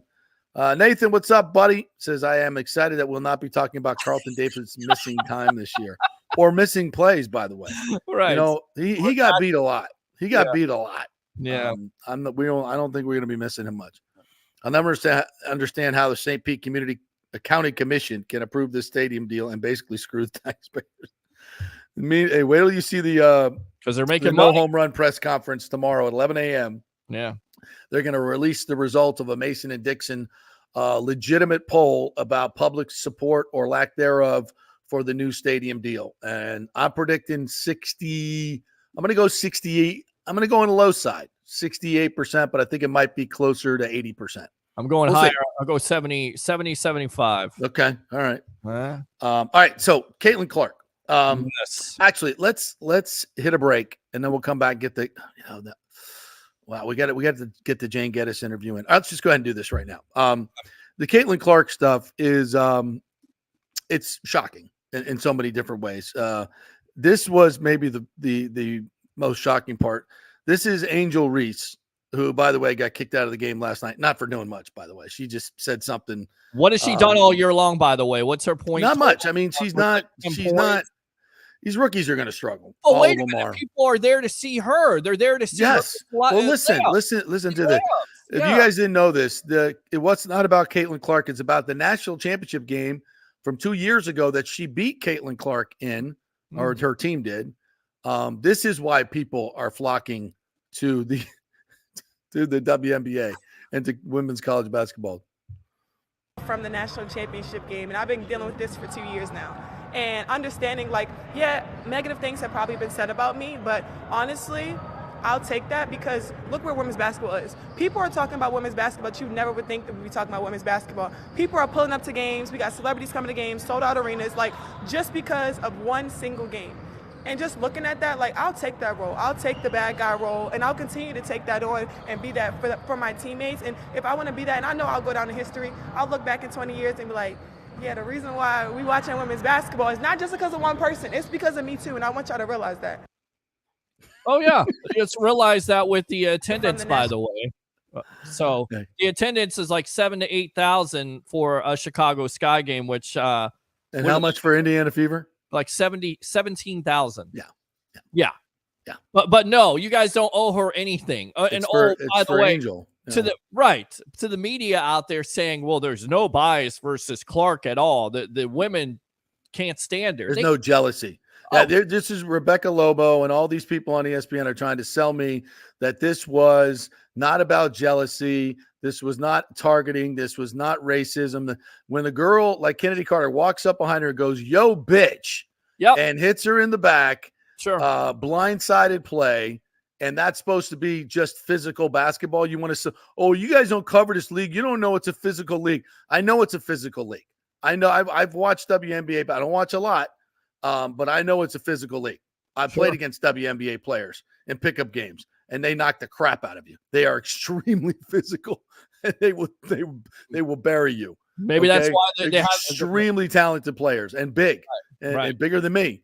Right. And so there's a lot of tremendous players in this league, but you're not selling me any of that crap. I'm not buying. I ain't buying any of it. There's jealousy that all of that was mixed into it. For you trying to whitewash this as if it's not what it is ridiculous.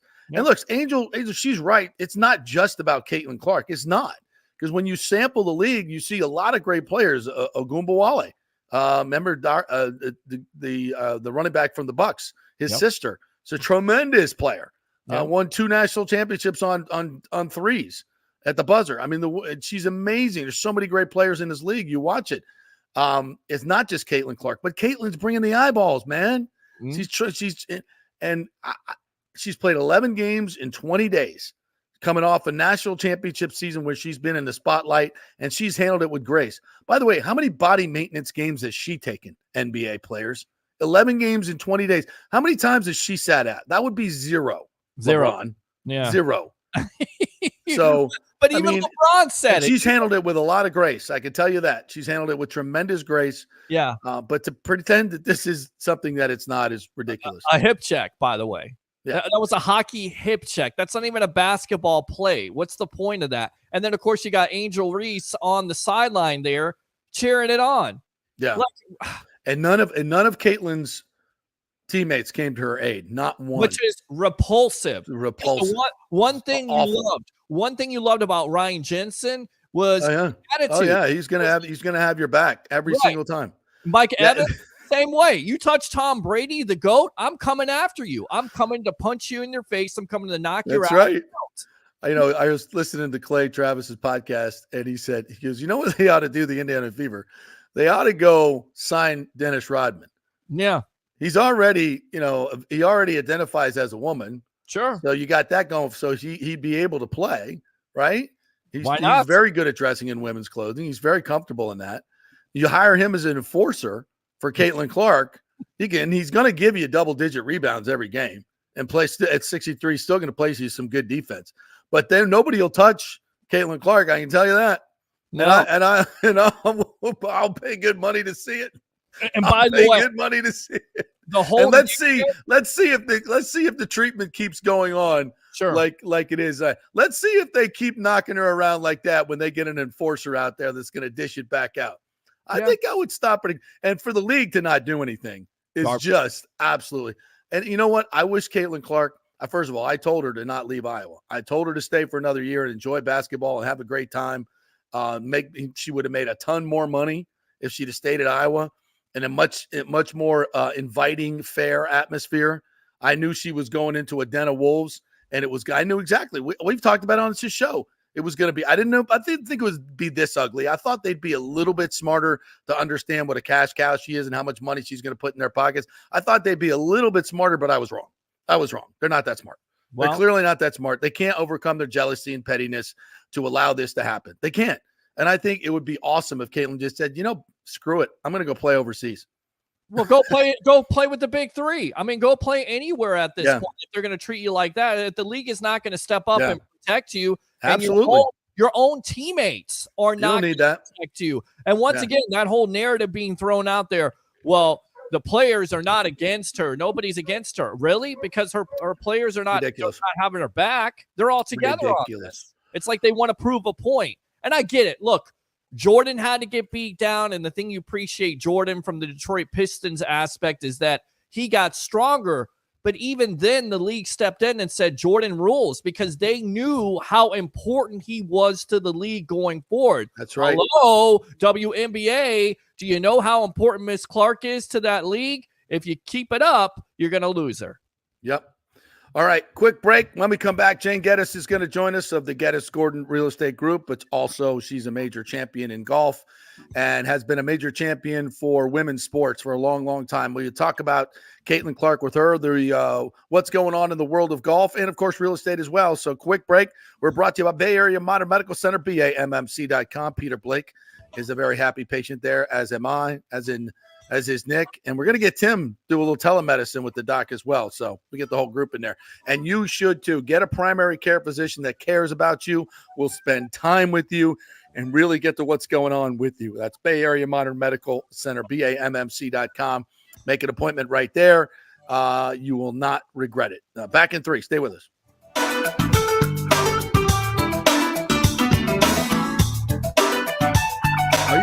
JP here for the Jeeves Law Group and my man Scott Jeeves, who lives right here and has long been a highly respected member of our community. He's a proud sponsor of the Tampa Riverwalk. Jeeves Law Group is also a proud sponsor of our Grand Central District in St. Pete and has neighborhood events throughout the year. He has an office on Central Avenue in St. Pete and one on South Howard in Tampa. You can't get more local than that. So when you need an attorney, you're going to hire some huge firm that advertises all over the state or the one that supports your favorite sports show. It's the Jeeves Law Group. We're local, we're trusted, and we get results. For personal injury and personal attention, call us for a free case evaluation. That's 8889-JEEVES. That's 8889-JEEVES. All right, this is for all you guys who don't want to go to the gym and do 5,000 crunches. At Bay Area Modern Medical Center, you can get on the new True Body machine where you can reduce fat and tone up your muscle. It's like doing 54,000 crunches in just 15 minutes. Define your body as you see fit. True Body offers personalized muscle stimulation that delivers the equivalent of those 54,000 crunches in just 15 minutes. Just get in touch with them at Bay Area Modern Medical Center, BAMMC.com. Chris Lugo and the team over there will set you up on TrueBody and get amazing results. Non-invasive with comfortable and little to no pain and zero downtime. You can isolate and target those areas that you want to improve and treat multiple areas simultaneously. It's an amazing machine, so check it out at Bay Area Modern Medical Center, BAMMC.com. JP here for Extravaganza Productions. You know, I've worked with these pros on so many big and small events. They recently did the Kappa Alpha Psi Grand Reunion, the Tampa RV Show Exhibit. They did the Skills Center opening of Tampa Bay. They can do those small events. They do the biggest of events. So if you were thinking about planning a meeting or special event, call the talented staff at Team EPI. They will give you a free creative meeting if you mention the JP Peterson Show. They will provide you with an exceptional experience. Heck, they'll even show you their huge warehouse with great props. Anything you want. They'll do it on time and on budget. You can reach them at their Tampa headquarters at 813-621-4700 or go to extravaganzaproductions.com. Tell them JP sent you. Let's go. Right now. Back to the show on FanStream Sports. All right, welcome back to the JP Peterson Show here as we roll on. Brought to you by the Gold and Diamond Source. Go on in there to get that engagement ring, folks. Don't forget 5 years free financing. With rates the way they are right now, your credit card at 29%, you don't want to put a ring on that. No. You want to put a ring on that. You want to put a ring on her finger, not on that 29% credit card. Free financing for 5 years, which means for $83 a month, you can get a $5,000 ring, which will be really, really nice. So head on in there, see the great staff. They whatever your budget is for any gifts or graduations or anything, just tell them what you want to spend, and they'll say, okay, let me show you some of this. And they will show you just the most beautiful jewelry, unique collections they have there that you won't find anywhere else. And as we always say, keep it local. And they are a great, great local company, so philanthropic. You're gonna pay for this stuff at the mall or some other place. Keep it local. Go to the Gold and Diamond Source where you know they're trusted as well. Sometimes with diamonds, they say what they are, but you don't know that what they are, right? You want to go to someone who's absolutely trusted, and that's the Gold and Diamond Source. They've been here 40 freaking years. So head on over there, 3800 Ulmerton Road, always online at thegoldendiamondsource.com. Amazing. All right, so we caught up with Jane Geddes yesterday, and we had some chats about a lot of different things. So let's roll this interview right now. Here we go. All right, we want to welcome in our good friend Jane Geddes, two-time major championship winner, 11-time winner on tour, to talk a little golf and a little real estate. Hello, Jane. How you doing? I'm great, JP. How are you? Good. A lot of things happening in the world of golf and real estate, so we'll talk about it all here. And first things first, real big news this past week on the LPGA Tour, on the golf tour, one of the biggest names in golf, Lexi Thompson, who was just in the big match play with the guys not long ago. Very popular player at the age of 29. 29, amazing. Retiring from the game of golf. She's won one major, 11 tour victories, kind of like your career, except you had two majors. Were you shocked by that? Yes. In my first reaction was shock. And then the flip side of me said, I get it. And I get it from a perspective that more from a player's perspective. And I think what people don't necessarily realize is how hard it is to be a professional golfer on the men's and on the women's side, by the way, and on any tour. And we've seen that recently. There's been, obviously some things that were less than optimum, right? All the way around. But, listen, I think the most, no matter what, the great side of it is that, listen, I played, and Lexi did, and everyone else played. We played golf. We traveled around the world. And we got paid to do that. Unreal. Greatest job ever. I would think. Greatest job ever, right? I'll take it. I feel, I mean, how many people, right? Would a lot of people. And I mean, I feel like one of the luckiest people in the world. That's me looking back a little bit, right? I think when you're in it, the challenge is it's hard. It is friggin' hard. Yeah. It's a grind. It's the travel, all the sort of, other things besides being inside the ropes, which is where you want to be, and you want to be in the lead and you want to make, whatever, everything else around that is hard, making the cut. Does everybody know that for the most part, most every week, 90% of the tournaments, if you don't make a cut, you don't make a paycheck. Yeah. You don't make a paycheck. So you work all week. You travel, you fly, you pay your hotel, you pay your food, you pay your caddy, you do everything, right? Get you rent a car, pay your entourage. You make zero. You make no money. $0 that week, right? So it's hard. It's hard, and the players on both tours, they're awesome right now. I mean, they're all good. So anyway, I mean, I'm sad because she's such a great presence on the LPGA. I think she had so much left in her. She struggled a little bit on the greens and in the majors, and but she's such a powerful player, and could she overcome that? Clearly, she felt like she couldn't, and she wanted to move on. So more power to her for it's a hard thing to do. A lot of people just fade away, right? They just leave, right? Because you can, yeah. And she's going to kind of do her goodbye tour this year. So, but it's hard. It's a hard life.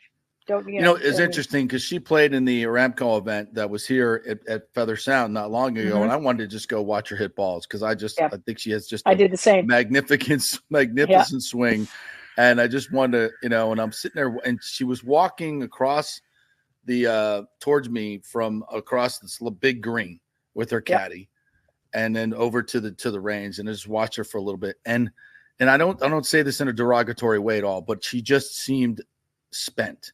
No joy whatsoever, not talking to anybody, not acknowledging fans. And I don't mean it in a mean way, but when I heard that, I wasn't surprised. There was a joyless feeling about her aura. And I was like, wow, that, it didn't seem right. It didn't seem right. It's funny you said that because I saw you at the Ramco. Yeah. And after we spoke, I walked down the driving range, which is what I love to do at LPGA tournaments. I don't ever go watch. I just love to go to the range. I love to watch these girls hit balls now. And I stood behind Lexi, and my feeling was, I get what you're saying. I felt that. I felt it in a very robotic way. Just the way she stood, and everything she did around hitting balls was really robotic. The way she put the ball in the spot to hit it, it was almost the same amount of time after every shot. And I'd never really seen that. I mean, I was usually one to go to the driving range and chat a little bit, and chat with my caddy, chat with the other players. You see a lot of that. Loose. Yeah. It's kind of the place to do that. It's kind of the place to kind of, I don't know. You're seriously practicing, but man, she like you said, she was just either, I thought, man, is she focused? But but I think what you're saying is absolutely right. There wasn't a lot of joy. There was a lot of really, it was very, very serious. So interesting. And you said earlier, alluding to what happened with Grayson, who committed suicide a couple weeks ago, and everybody was just like, "Why, bro? You're rich, you're handsome, you're playing golf for a living." Yeah. And we never know what people are going through. You never know what they're going through, and everything is relative. Everything is relative. So we always need to kind of keep that in mind. I think I'm the same way. Sometimes I'm just like, come on. Tough it out. We all got our troubles, but I think we all need to be very cognizant of that. It's all relative. It's just it just is.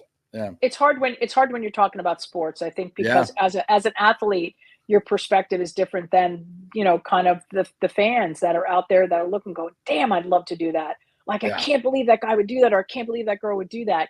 So I get all that. And it is. I mean, so I see both sides, but because you've lived it. You've lived it, and it can be challenging. All right, so let's talk about this 22-year-old Yuka Sasso, and who was the first Filipina, not Filipino, Filipina.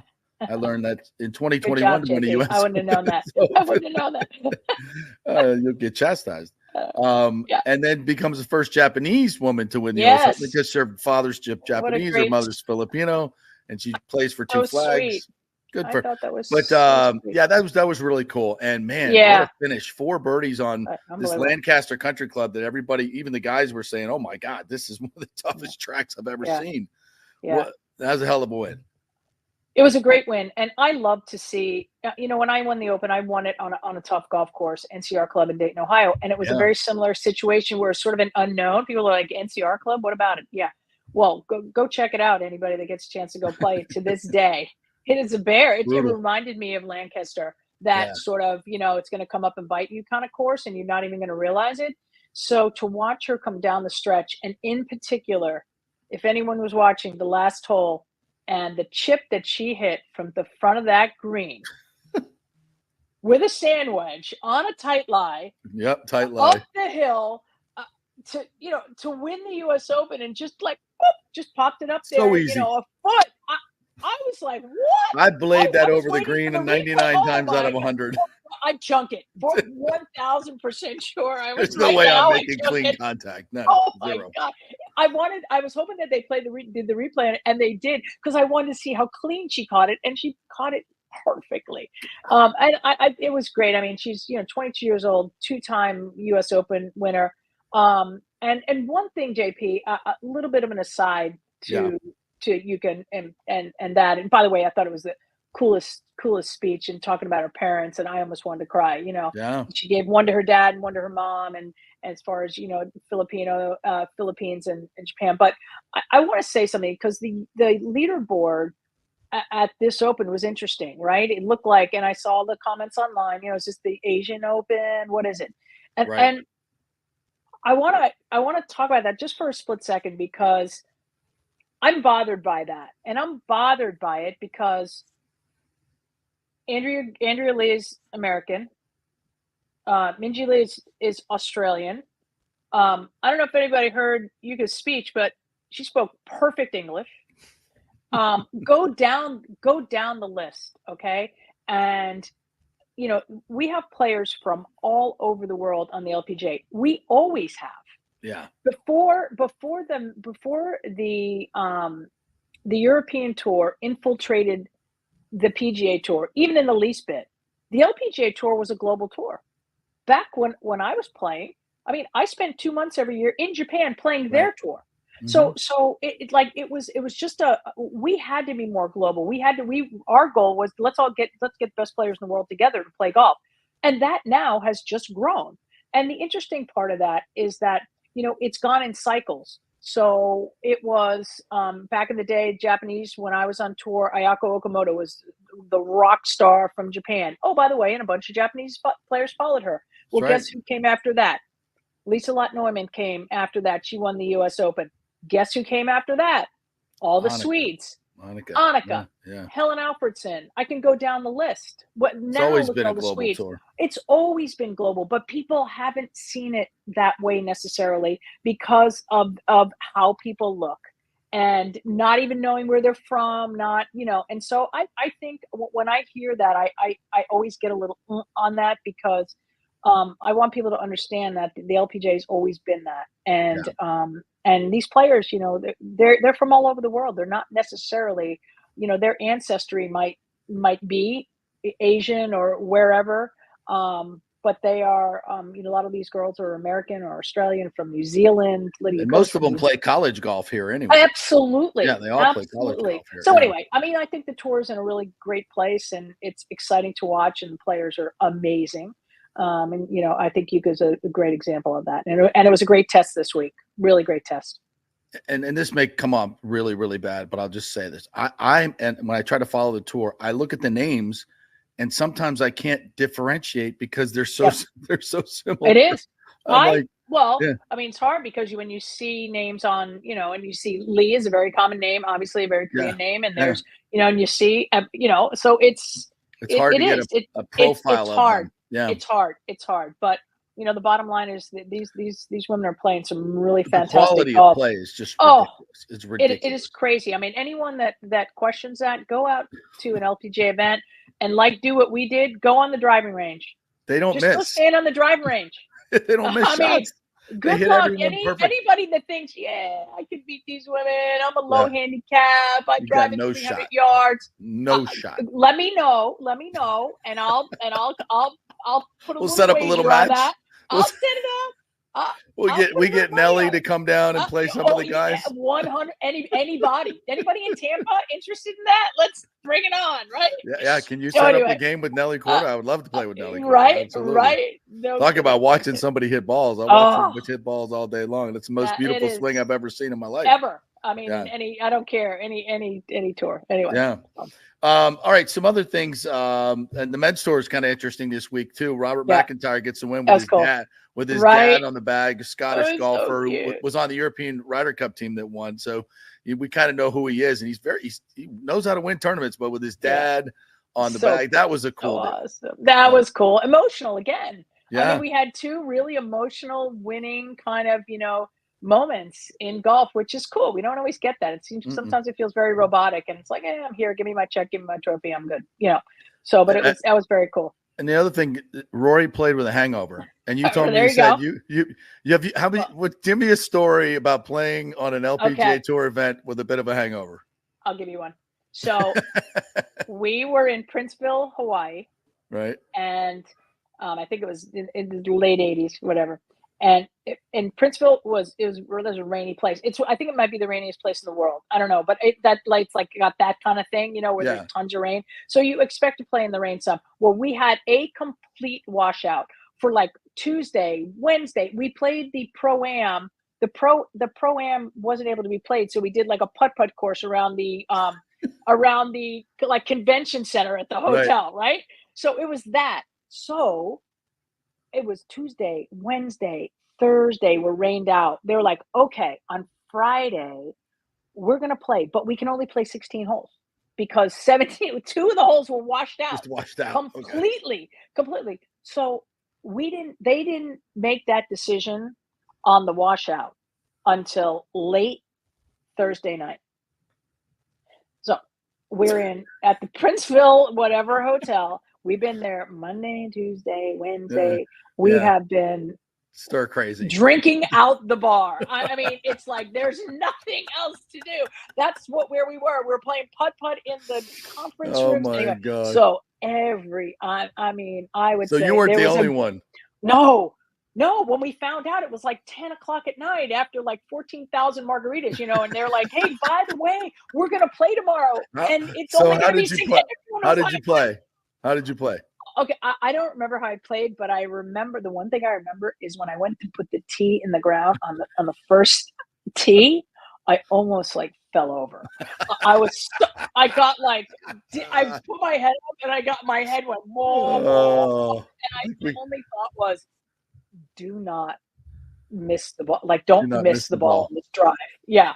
So. Hey, John Daly won a PGA hammered, so you never know how you can get it done. Rory won't be the last. And Rory won't be the last. It won't be the last time he does it either. That's for sure. I want to ask you about Caitlin Clark. Yeah, a lot of controversy this week. One of the girls took a cheap shot at her. Yeah. She's been getting hammered. But a lot of rookies get that. But it seems like this particular one was a little bit targeted. There were some words said. It's a really bad look for the WNBA. How the players handled it afterward was a horrible look for the WNBA. I mean, she's bringing so much notoriety. They're flying charter flights now. She's going to bring them tons of money. I just think I don't know why this is happening. I think it has a tinge of racism to it. It's just bad. It's just really, really bad. And I'm not going to say I'm shocked, but it's, I don't know. What are your thoughts about it? Yeah. So, I'm sad. It makes me sad. And the video that I saw when her teammate didn't, if I'm her teammate, I go after that player. Yeah. I mean, and it didn't happen. That just a lot of the surrounding thing, like you said, made me sad. And it made me sad because it kind of brought back some just moments for me when, I played on tour for 20 years and you're playing with your competitor. Everybody's competing for the top spots and stuff. And as you're sitting in meetings, we would have player meetings and talk about every issue that you can imagine to try to get things right, whatever we had said. And the one challenge was always getting people to put their own needs and their own needs aside, support each other as you looked at what's good for the tour, what's good for the WNBA, and as an athlete, it's again, I talked about before, as looking back, it's so much easier for me to look back now. But as an athlete, you don't necessarily have any basis, or you've never been at a job where you have to you have to make different choices. Yeah. So a lot of times, and I'm not necessarily defending it, I'm just saying like the reality of it Yeah. is, unfortunately, you as players and as athletes, you're kind of coming through the system and you're coddled and you're entitled and you're being pushed over here, and then you get drafted or you make the tour and you win tournaments, and all of a sudden when you win tournaments, by the way, or you're good, you become a brain surgeon. You're the smartest person on earth, Yeah. amazingly enough. Yeah. I don't care if you know about the subject or not. You're supposed to know about it now. And so I think what I look at what's going on, and I feel the players just not looking at the bigger picture. Right. And that makes me sad, even though, again, I sort of get it. It's not right. No. And I think LeBron came out and basically said, you guys need to like see what you're doing here. Yeah. Yeah. And it's unfortunate. I think there is some jealousy. I don't know. That was a nice leadership moment from LeBron. That really was. 100%. It's a great moment again, for him. a guy And that much gets needed. it. Much needed from a voice. Well, that Tiger gets got it. some of that when he came out there. Remember some of the old guard, sure. there's a tinge of racism there too. Sure, and they were absolutely, all JP. pissed about answering questions about it. It's like, Yep. get over yourselves, man. Get over Yep. yourselves. This is the greatest thing that's ever happened to your game. Especially for the PGA Tour at a time when wasn't a ton of people knocking down the doors and sponsors to throw cash money at them until Tiger came along. It's the same thing now with Caitlin Clark. And, and some of those old-time PGA pros had to be told, hey, shut the F up and support the kid. It's identical. Yeah, it's identical. It really it's identical because what's going to happen, as we call it in golf, especially on the LPGA, because we didn't have it, was the Tiger effect. So how did the PGA Tour get so far ahead of the LPGA? It's a Tiger effect. I mean, Tiger came along, TV rights went through the roof, sponsors went through the roof, everybody wanted to put money in the PGA Tour. There was this great disparity. Okay, so now the WNBA has the Caitlin effect happening. We're going to look back and we're going to hopefully say, as long as it doesn't implode, is the WNBA became what it is because of the Caitlin effect. It's just how it happens. It's players come along every now and then, and they make that difference, and it ends up being the trickle down effect to everyone, as long as you can see it and accept it.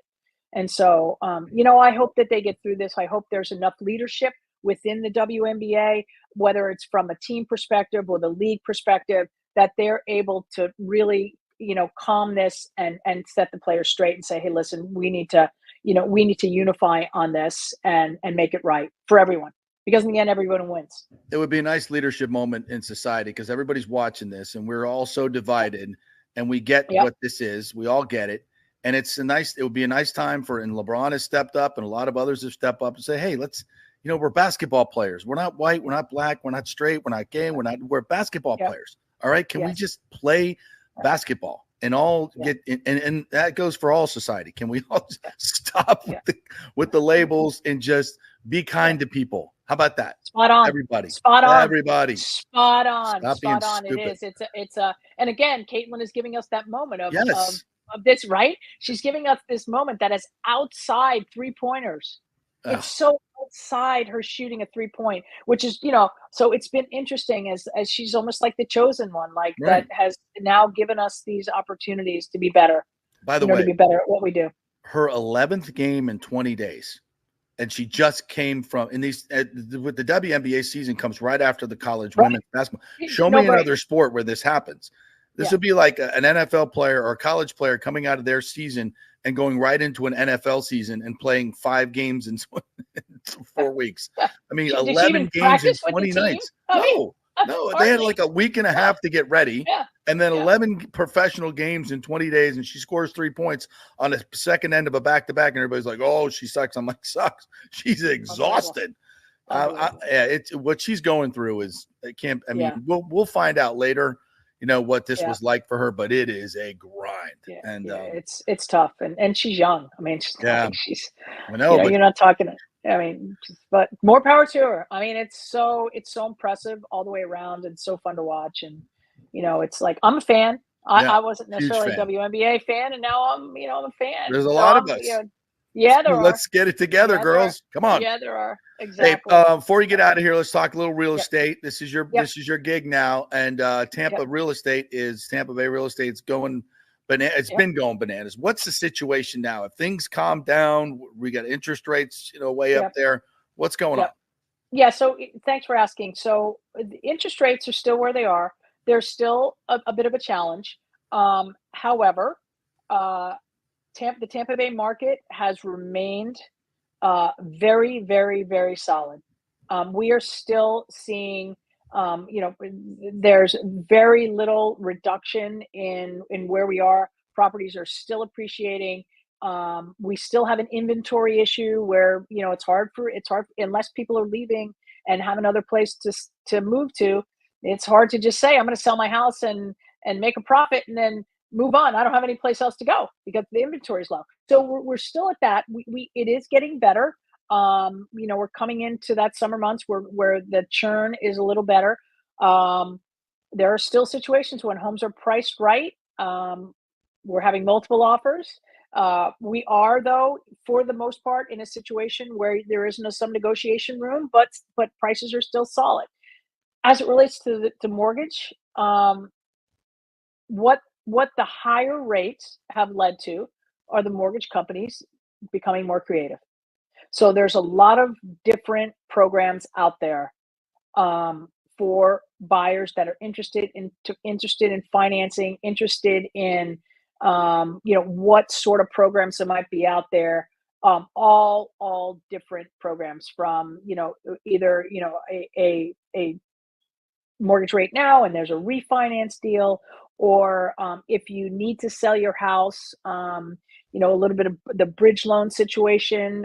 There are companies out there that are doing that, so we don't have to get into a contingency situation. I can't buy this house until I sell mine.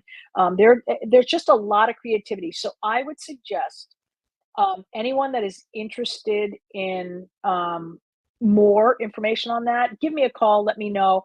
I am connected to quite a few mortgage brokers and whatnot in the Tampa Bay area. A lot of different programs. I'd be happy to connect people just to ask questions. I mean, just free advice, right? To get any information that they might need on creativity, on creative financing, or how they might do something. And obviously, if anyone's interested in buying or selling their house, or again, like I said, or just want some, they want to talk about it, or interested in just finding out more. What's my house worth? You need the numbers. Yeah, you need to get the numbers, and you can call. You can get the numbers. You guys can talk about what the possibilities are instead of saying, the interest rates are way too high. Exactly. And when the interest rate come down, the prices are going to skyrocket. So that's the thing. Yeah. That's exactly the thing now. So let's do that calculation. Right. Don't make that assumption, like you said. Let's do that calculation. House is worth this now. This is what I'm going to buy it for at this rate. So, what happens when the prices go up in 2 years? Because we are still in that appreciated market right now in Tampa. Prices aren't going down. They're not going down. So then, if the rates stay where they are, what are your payments going to be? So again, I think there's still some just uncertainty out there, but there are a lot more answers than what we had before. Yeah, well, you got to find out what the numbers are, and that's the best way to do it. And exactly. Go to gettisgordongroup.com is your website, and give them the phone number.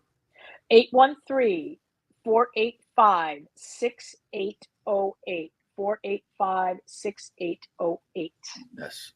Jane, always fun chatting with you. Great stuff as always. We'll do it again in a week or so. Thank you so much. Thank you, JP. Right. We'll hear more from her each and every week, talking about the golf tours and WWE, right, Peter? Yes, absolutely. She was a part of that talent relations, I believe. So yes, absolutely, yeah, for many years. For her, yeah. She follows. You guys can get after it with the wrestling song. Oh, yeah. All good. All right, let's bring in a noted wrestler himself, the great Lou Maggio, Tampa Bay Sports Club, who is overseeing tonight's big banquet, the Hall of Fame induction. What's up, sweet Lou? How you doing, buddy? Hey, let's talk real estate. I want to talk some more real estate real quick. It's always interesting to hear, though, isn't it? I'm going to segue into the other part, but anyway. So one of our own models from Venus calls me the other day and tells me she's in real estate in LA, and she goes, "Hey, listen, I've got a client that has a house." Oh my God, Lou! Wait, there you are. There you are. Can't hear you, though. Can't hear you. We can't hear you. No, I can't. Yeah. Unmute yourself. All right. Well, I guess I'm going to go ahead and remove him for a second. Yeah, we'll move him out of here. Hold on a sec here. Hold on. Let's go back to this here and let's see. You want to hit a break real quick, and then we'll bring him on the after. Yeah, we'll hit a break. We'll see if we can get it all corrected here. Just stand by as always here on the JP Peterson Show. All right, quick break. We'll be right back with Sweet Lou. Yes.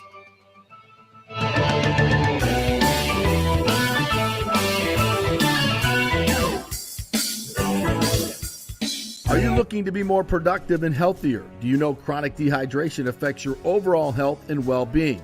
75% of the U.S. population suffers from dehydration, and many of us don't even know it.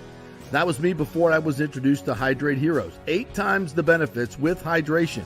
A beverage with benefits more than just hydration. That's right, 8 times the benefits with hydration. Hydrate Heroes provides a refreshing, great-tasting beverage powder to mix with water, providing elderberry, zinc, vitamin D, electrolytes, amla fruit, which provides a great source of vitamin C, along with a proprietary mushroom blend that has shown to help increase endurance and energy at the cellular level. Hydrate Heroes is so confident you're going to love the taste and the results. They are offering our listeners a special offer, a free 3-pack sample, no credit card needed. Just go to the jppetersonshow.com, the jppetersonshow.com, and click on Hydrate Heroes logo. Hydrate for health today with Hydrate Heroes. JP here for the Geddes Gordon Real Estate Group and our good friend Jane Geddes. Folks, simply put, there is nobody like Jane. Jane is a former LPGA 2-time major championship winner. She was also vice president of talent relations at WWE. She also has a law degree from Stetson. So if Jane can drain a 10-footer to win the U.S. Open and stare down Hulk Hogan in the boardroom, you want Jane on your real estate team to not only negotiate the best deal, but find you the perfect home or investment property. And when you work with the Geddes Gordon Group, you become part of the real estate family and get concierge services that include expertly staging, marketing, and preparing your home for sale. Advice on golf properties. Hey, you might even get some golf tips. Many of their clients become friends long after the sale or purchase is completed. It's all part of the deal. So if you're looking for that perfect home or investment property or try to get top dollar for your home, go with Jane Geddes and the Geddes Gordon Group because there's nobody like Jane. Call 813-485-6808 or go to geddesgordon.kw.com. That's GEDDES Gordon.kw.com or call 813-485-6808. Hey, the Golden Diamond Source Memorial Day sale is on. You got a graduation coming up right now. You want to get a gift? What better way than to go to the Golden Diamond Source right now? Your destination for over 40 years, if you can dream it. They have it all under one roof. Folks, graduation gifts are very, very special. So get them something shiny, something that will last a lifetime. And that's the Golden Diamond Source. They have a tremendous selection there, great customer service. And of course, if you're selling or trading jewelry right now, you can get the highest trade-in value of the year for your diamonds. Upgrade today and use that money towards a graduation gift. It's the Golden Diamond Source, 3800 Olmerton Road, always online at thegoldendiamondsource.com. JP here for my good friends at Italiano Insurance, and they did it again. Once again, Italiano Insurance stepping up with the best customer service. I was in a bind. My old insurance company, my auto insurance, jacked up my rates, so I called Charity at Italiano Insurance, and she stayed till 9:30 at night until she got my insurance done. And guess what? She searched all these companies for me. I didn't do the work. She did. Saved me $1,000 on my annual premium. $1,000, folks. That's real money. And that's what you get at Italiano Insurance. Great customer service. And here's another note for you, by the way, with hurricane season up. 40% of people in Florida are underinsured. That means if you have something happen during a hurricane and you need replacement costs, you're going to get 40% less than you deserve. Can't let that happen. Call the folks at Italiano Insurance and get them to help you out in both those regards. They will save you money and keep you insured properly. That's 813-877-7799. Great folks in the community, been doing it for over 60 years. Italiano Insurance, 813-877-7799. Let's go. Right now. Back to the show on FanStream Sports. All right. Sorry about that long delay here. Let's try again with the great Lou Maggio from the Sports Club of Tampa Bay. What's up, buddy? Are you there? Yeah, I'm here. I'm not going to talk real estate. That's for damn sure. I get cut right off. Yeah, the NSA cut you off. Shows how much crap I know about real estate, isn't it? But all I know is we're having an amazing event tonight. This is the Sports Club of Tampa Bay. It's a 60-year-old club started by the Levy brothers, and those are the guys that brought the Buccaneers here. That's this right. is our 40th anniversary Hall of Fame induction. Now, this is interesting about real estate because there are so many people, I like that part, segue, that are moved down, have no idea of the history of Tampa.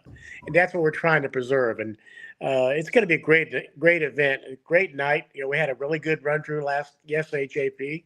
Mm-hmm.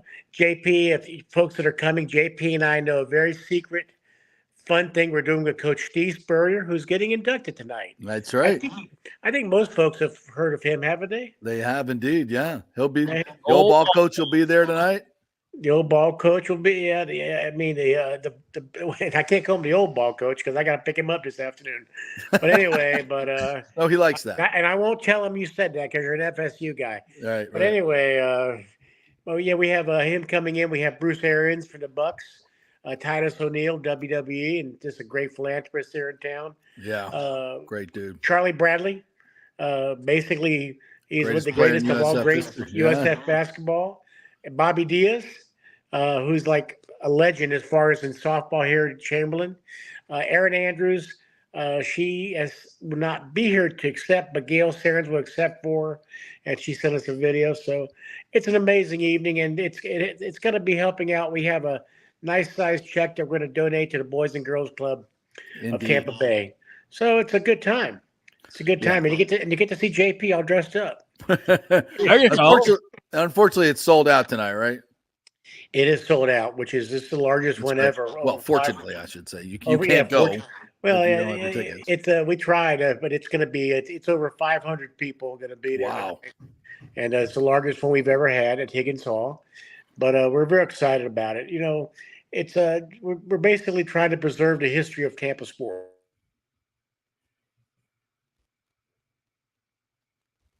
Now you're muted again. He said preserve the Tampa Bay sports, and then that's it. It's like can you unmute yourself? Yeah, can you unmute yourself? No. Yeah, no.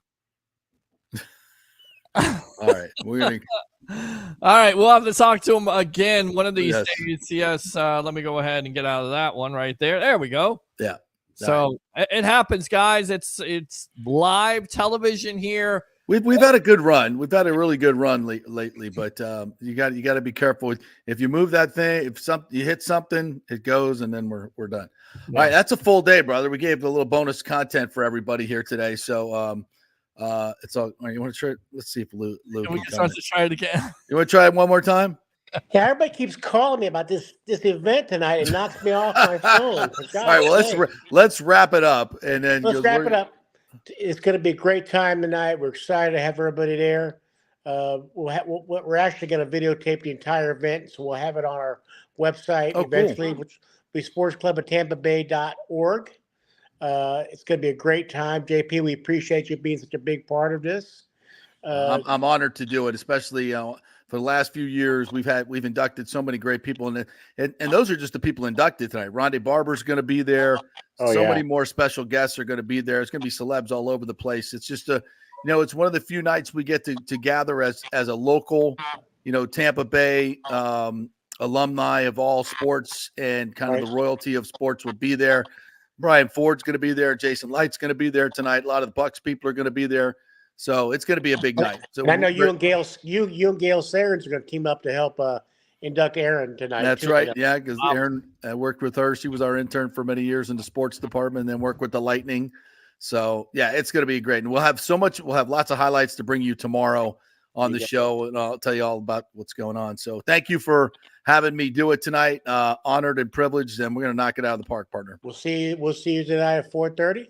Yep, I'll see you at 4:30. Higgins Hall. That's good. Take care, Bill. Bye-bye. That's it. All right, good stuff there. And of course, Gail Saren's the history of her. I mean, what's the history of calling the first woman to ever call an NFL game? Absolutely, yeah. Not bad, yeah. She was a Jeopardy question. When you become a Jeopardy question, that's the ultimate ultimate measure of fame right there. Hall of Fame. All right. Anything we missed on this long portion that you wanted to get to there? Just with the Pat McAfee comments, I think they were taken out of context. White bitch. It's so funny. It's like all everybody heard was white bitch, and it's like, he was saying that in a complimentary fashion. That's the problem with social media. That is the problem right there. People just. And we're, some of us are guilty of it, picking and prodding and editing and stuff like that, instead of just listening to the whole monologue, listening to the whole thought process of what he was trying to say. Instead of focusing on what it was all about, you focused on white bitch. And that's why everybody was like, oh my God, he can't say that. He can't say this. He can't say that. That's the problem. People just don't focus. They got the attention span of a gnat. It's the reason why social media and TikTok in general is so popular. It's funny because, he is constantly at odds with what's being said now on ESPN everywhere. And it's just a matter. It's like a lot of people dude is trying so hard to get fired, because if he gets fired, he just goes back to making more money. And then probably collects everything on his deal with ESPN, and they don't have his programming. So eventually they're going to have to get rid of him. He keep pushing the envelope like this because they hate everything that when he brings Aaron Rodgers on and dares to, in any way articulate an agenda that's not towing the leftist line of ESPN, right? Where they've just lost billions of dollars in viewers. But that's there. But it's fun to watch that whole dynamic go down. Him calling out the executives at ESPN, then that executive got fired. There's just such an internal strife going on right now that he has brought to the table. So it's fun to watch. It's fun to watch from the outside as they eat their own. I love it. Beautiful thing. I love it. All right, so we'll be back tomorrow post the Hall of Fame tonight. We got a great show for you tomorrow lined up, so we'll be here live from 10 to noon. Nick Geddes will be joining me as we preview the finals, which will be happening. And you got a show tonight, right, Peter? Yeah, the Sports Web live at 9 o'clock tonight. We'll recap, of course, what the Rays do live. Sometimes we get some great reaction there. Yeah. Last week we had Jose Siri with the great catch and then the win. So we'll see about that. And then, of course, we'll do more Bucks and who knows, maybe some Jake Paul stuff there with the manager. Yeah, great stuff. Thank you. All right, partner, great job. We'll see you all tomorrow. All right.